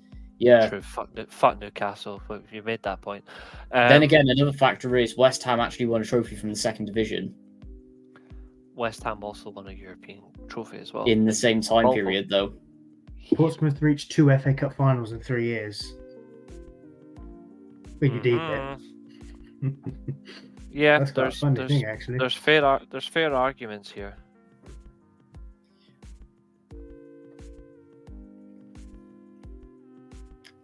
I would say that, but then again, Brighton are a bigger club than Bristol City. That's true. Bristol City have to stay in League One, considering. I don't think you can put Bristol City above. And to be honest, I don't think the League One clubs make enough of a case to replace one of the Championship clubs. Just to confirm, Kobe Manu and Harry Maguire were unused for England tonight. Like, it pains me to Alright. say it. That's interesting. Very unlucky for Manu, though. It's good that none of them got used. Means they've got they're not exhausted. I think The closest I'm two, happy I with think, that. for me, are Reading and Swansea, but Swansea have way too many cases not to be in the Championship, is there a fair especially historically. Is there a fair argument? Because we have 19? Is it 19 teams in the Premier League we've got at the minute? No, I think we've got 20 now because we put Derby and Sheffield Wednesday in it. Yeah, Double that's 20. check. Is it? Are you sure? 3, That doesn't 5, look right. 7, Hang on. 1, 2, 3, 4, 5, 6, 7, 8, 9, 10, 11, 12, 13, 14, 15, 16, 17, 18, 19. There's one One missing. up, yeah. I have one team, and I'd like to make a fair. This is another one. Even though they're part of the list of clubs, I fucking get annoyed by their longevity in the league. At one point, they were one of the top teams in English football for a period. I think a fair argument is to be had for Watford. No. I think there is. I don't can't think there is. stand- They've I had a can't lot up stand- there, but ever since Elton John, I don't think they've had much historically with that, and they've always been there. A lot of relegations, and another They've thing that I will always- say is they always seem to have that legacy of the Premier, Yeah. which is annoying. it is annoying. I think We could- Watford Could is, say Stoke, but that's just painful. in my opinion, because I know quite a few Watford fans. I need to double check Fulham, but I think Watford are the biggest club to have never won a trophy, Probably. and their fan base is relatively small as well. And even though they had Champions League football at one point, I am absolutely not putting Norwich City in the Premier League. No way. I agree on that. No. Like you I think- said, they're sexually attracted to the Championship. I really want to see that get clipped. I really do. I think there's only one choice then, lads, to put in the Premier League. Is there? Yep, I'm looking at one right now for me. it's Bolton. I'm Middlesbrough for I me. said Bolton from the beginning. Middlesbrough don't deserve it. They I had think Gareth they do. Southgate as a manager. That's not. They had legit Southgate, reason. but they've they've won a trophy. They've been so consistent in the top flight. They did win a trophy, to be fair. What trophy? Early Cup. When? Early Early to mid 2000s. 2000s. I think it's how they got the UEFA Cup. Oh, the 05-06 season. Yeah. Under Steve McLaren. Yeah, Yeah. that proves my point. They're not getting chosen. Nah. When you get Steve McLaren and Gareth Southgate, I'm sorry, but you can't go from The Wally with the Brawley. Hey, Yeah. McLaren took them to a UEFA Cup final, did he not? And they got smashed by Sevilla. Yeah, but it's Sevilla. It's Sevilla in the UEFA Cup. Yeah, It was exactly. And Sevilla, who was was it who Sevi- scored that day? Someone was scored a Sevi- hat-trick that day, I believe. Freddie Canuti. No, it wasn't. Hang on. I I'm feel pretty like it was sure a Brazilian. Oh, it wasn't. For some reason, I want to say Brazil. Luis Fabiano. I could be wrong. See if it was him, I'm gonna laugh. 2006 UEFA Cup final. Yeah, Sevilla 4-0. versus 4-0. Aye, that's it. Yeah, 4-0 final. Dani Alves, Luis Fabiano. Yeah, Oh, Canute, Enzo Maresca scored twice, man of the match, and Luis Yeah. Fabiano scored one. You know what's bad Interesting is that pop quiz for you. that was 2 years before the rise of the team who deserved a whole lot better in Zenit St. Petersburg. Gave me a horrible final to watch though. That final was brutal. I forgot that was in. I forgot that was in Eindhoven. It was after that, That- pretty much it fell apart for Middlesbrough. Yeah, because they dropped straight down, didn't they? Went back They were- up, and then they had years out. It's quite I found the UEFA Cups that season to be very sus though, because this is true. The season before, Middlesbrough were knocked out in the last 16 by Sporting, and Sporting were really good in the UEFA Cup at that time. They go from a last 16 to a final in one season. I find that incredibly sus. Yeah, but Middlesbrough. Is that what you cannot put that down to just in one season they got better? I think there's always a chance that Middlesbrough had a favourable run. They played Stuttgart, Roma, Basel, and Steaua Bucharest, I think. When you look at Sevilla as well, Sevilla's group was insane. Sevilla had Zenit, Bolton, Besiktas, and Vitória de Guimarães. And that's a strong group. That was before Zenit finally unleashed Arshavin. They played Zenit again as well in the quarters. In the quarters, and they beat Schalke after extra time in the semis. So I think they had a favourable run. I think that's what got Middlesbrough as far as it did. Yeah. But that Sevilla side was just... when you look at the names on that list, Fabiano, Saviola, Jesus Navas, Dani Alves, compared to, Southgate captain, James Morrison, George Boateng, Stuart Downing, Viduka, Floyd Hasselbank. Class players, though. They were class, to be fair. There are some class players, but this is an old Jimmy Floyd Hasselbank. You had an unused 2 years away from Cardiff. To be fair, this was a Middlesbrough team that brought Yakubu off the bench, Lee Cattermole off the bench, and also had Ugo Ekiog. And Brad Jones. Horrible times at Rangers. But you also had Ray Parlour in this team, who was an unused substitute. Kepa as well was in this Sevilla team. Different Kepa. He actually was a striker, so he didn't fight with his manager. But the manager of Sevilla was the one guy to win Spurs a trophy. Yeah, Juan de Ramos. He was shite Real Madrid, to be fair. A lot of people were in that era. I will, to be honest. They were, yeah. It's still mad that Jesus Navas is still playing. And yet he's just been there for Sevilla this whole time. It is just mental. He was in his early 20s at the time, I think. He must have been really young at the time. Because bearing in mind, that Borough final was 19 years ago now. Well, he made his debut in 2003, 2004. The 03-04 seasons when he's made his debut for. I think he was 21 when that final was being played, give or take. I think he was so. Yeah, he was born 1985, and the finals in 2006. So he was about 21. Maybe he hadn't turned 21 Chelsea, yet. He turned Chelsea down that season as well. He turned them down. He turned them down. Yeah. After the UEFA Cup final, Chelsea went to sign him, and he went, "No, I don't want to leave." Mental. To be fair, Jesus Navas is a really good player. Like, he deserves a lot better than what he's got. But considering what he's done, it's just mental, and he's just constantly going. I mean, it says it all. He actually left. He left Sevilla for. I remember that. Pep made him a right back. That's when it all changed. Pep made him a right back. And then he goes back to Sevilla after 3 years, and he's still the first player for Sevilla to hit 500 appearances.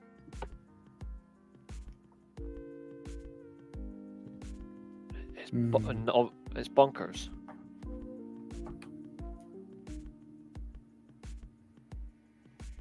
A lifetime extension at Sevilla. He's got a lifetime contract. I think he's playing for like fuck all money right now because of their financial troubles. Oh, he must be. Sevilla are ripped apart. Like their stupidity. 15 years he's been that national side. But yeah, anyway, let's chuck one up. Who does everyone reckon? I'm still going to back Borough. Effectively. I'm gonna.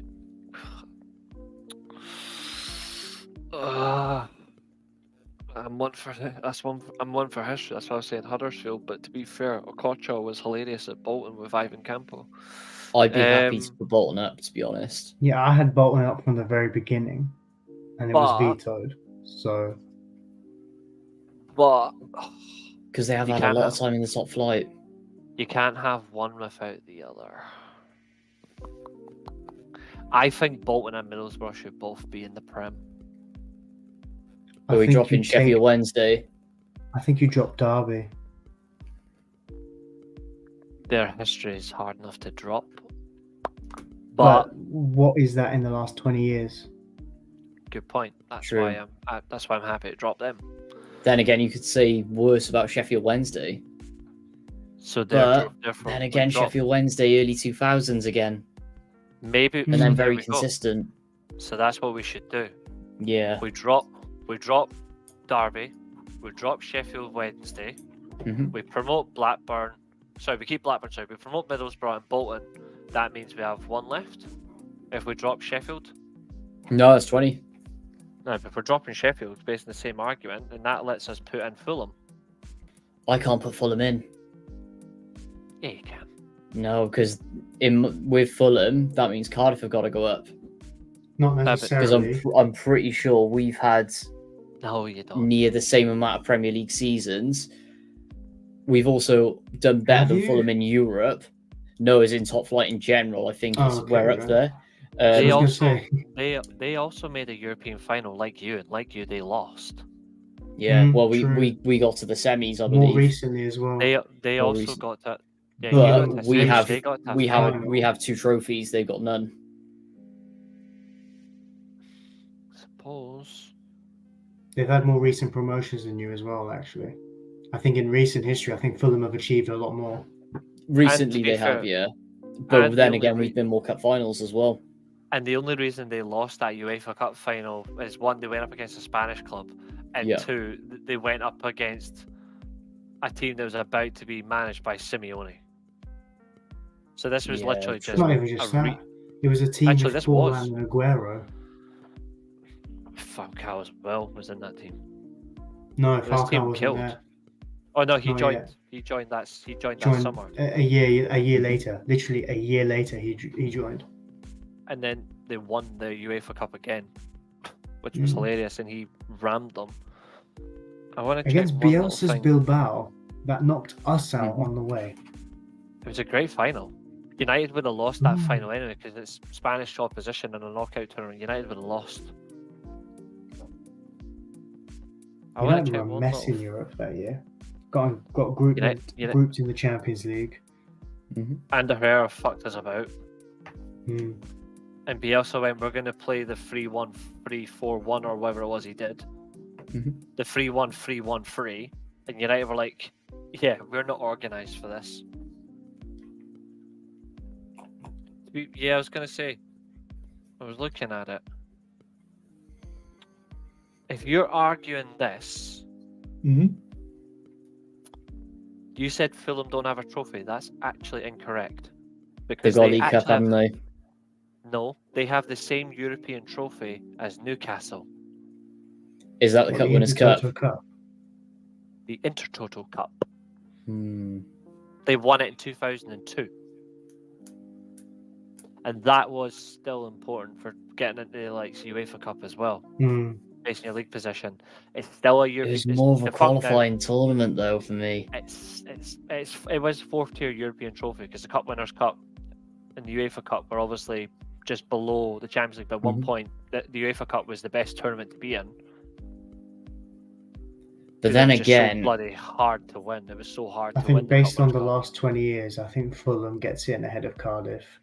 A lot more Premier League experience of the last 24, 25 Yeah. years. but then again, if Fulham go in, another Played one in they've Europe. got to is Burnley. Burnley. Yeah, but then again, yeah, we Burnley. played in Europe in the 90s. Burnley don't get in purely because it's Burnley. Burnley. And I Burnley wouldn't haven't achieved anything of note. to Well, no. To be fair, because they did achieve one thing. They got into the Europa League because they felt yeah, sorry but for Fulham not were in the having Europa bookings. League for 2 years in the last 20 years. They were also in it in 11-12 under Martin Jol. Oh yeah, I remember that. And that was the season that Everton got cooked in the groups as well. Yeah. No, they got grouped in the. They got No, I think it was the year before. I think it I'm was the gonna year have a look before. at. To be fair, I remember Everton getting absolutely ripped apart by Ruben Kazan, and that was hilarious. Was this the Moyes team? I think that would have been 09-10, which was the year Fulham went on to the final. That's right. And Liverpool got knocked out in the semis that year by Atletico after getting grouped in the Champions League. But Fulham were grouped in 11-12, and I think based on their league finish the year before under Mark Hughes. The same year we got grouped in the Champions League and came down to the Europa League. We didn't just But- get grouped; we got rinsed. Mm. We got absolutely rinsed, and that was an insulting tournament to watch. But then again, looking at where they've historically been, aside from like the late 2000s, most of their time has been spent in the second and third tier. Who's this? Fulham? Yeah, Fulham. Excuse me. I think I'm happy to leave it at that because that's 20 teams. That is 20 teams, yeah. Yeah. Yeah, I can agree. Let me have a Yeah, there's another prime example with, like, say for example, Fulham. Stoke have spent double the amount of time in the top flight. Yeah. So for me, they can't go in. I'm happy to leave it at that, but we shuffle around. We put Man United. I'm happy to leave it at that, but if you're basing on shuffling, Man United and Chelsea are the top two for the Premier League teams. Just based on I accomplishments. can't put Chelsea high. I can't put Chelsea high at all. In terms of Premier League success, the only club that matches them is Man United. I reckon let's Overall. do. I'm going historical though. Let's just do the top six. So Tottenham go last. I reckon that's the correct order there. United are 100% the top. I reckon Liverpool. You know what? I think that's correct for me. Don't Chelsea have more trophies than City though? I think you put Chelsea above Manchester City, yeah. Yeah. I keep forgetting that they were in the Championship And in 2003. Everton, Aston Villa are ahead of Newcastle, but Everton are ahead of Villa, and then Sunderland are just after them with 9 championships. Sunderland needs to be swapped with Newcastle. And Newcastle are actually below the likes of Blackburn and Leeds for trophies as well, I'm pretty sure. Yeah, I think it goes like that, to be honest. Then Newcastle, after you then put Newcastle are actually after. I would put Nottingham Forest after Leeds. Actually, Nottingham Forest ahead of Leeds. West Ham in front of Newcastle. Then Leicester. No, I keep Newcastle, West Ham, Leicester for me. I'd have West Ham ahead because they've got more European trophies and the FA Cup, which backs it up. And then that's it. Yeah, I keep forgetting about the European one. But And then Leicester that's have it. a Premier League and an FA Cup in the last 8 years alone. Yeah. Okay, so Newcastle after Leicester then. Yeah, Yeah, that's fine. that'll do. That's the order. And then Championship leave as it is. Unless Nathan's pure bias and he puts Cardiff first, which is fine. I'm But apart from that, just gonna see if I can shuffle it. Norwich are just sexually charged to the Championship, so I suppose they could go at the top. It's the only team that I'll ever say they're at the Yeah, top. let's put them top just for the lols of it. But even out of them, there's only I could probably count the number on my hands of clubs that are bigger and that's in this little section here. Absolutely. And in just under 3 hours, we've done it before We Spotify have. kills us. Absolutely. God, that's Great. going to be a big upload going on tomorrow. Absolutely. Great show, though, lads, with a minute until the 3-hour deadline. So, We To all have those that indeed watched. smashed it. to all those that have watched, thank you very much. Just a reminder, next week is quiz week. Need to arrange Really? the Z. Quizzy. That's what, oh, yeah, that's what happens when you don't watch the show. Quiz I did next watch week. the end of it. You just didn't mention it was next week, nor that I Yeah. was going to be a part of it. You are because you're up against Doug. You're up against Nathan. A few other guests, including Nathan's dad, Paul, and you're up against Josh. Which we need to get on. So Nathan, you can close the show, my man, with 25 seconds to spare. Like, comment, subscribe. Listen to us back on Spotify. Hope you guys all have a great week. Quiz is coming up, baby. And say his name and he appears. Say his name and he appears. I believe in. Grant Hanley. I believe in. Grant Hanley. Live on YouTube. And listen back on Spotify. This is the World of Football podcast.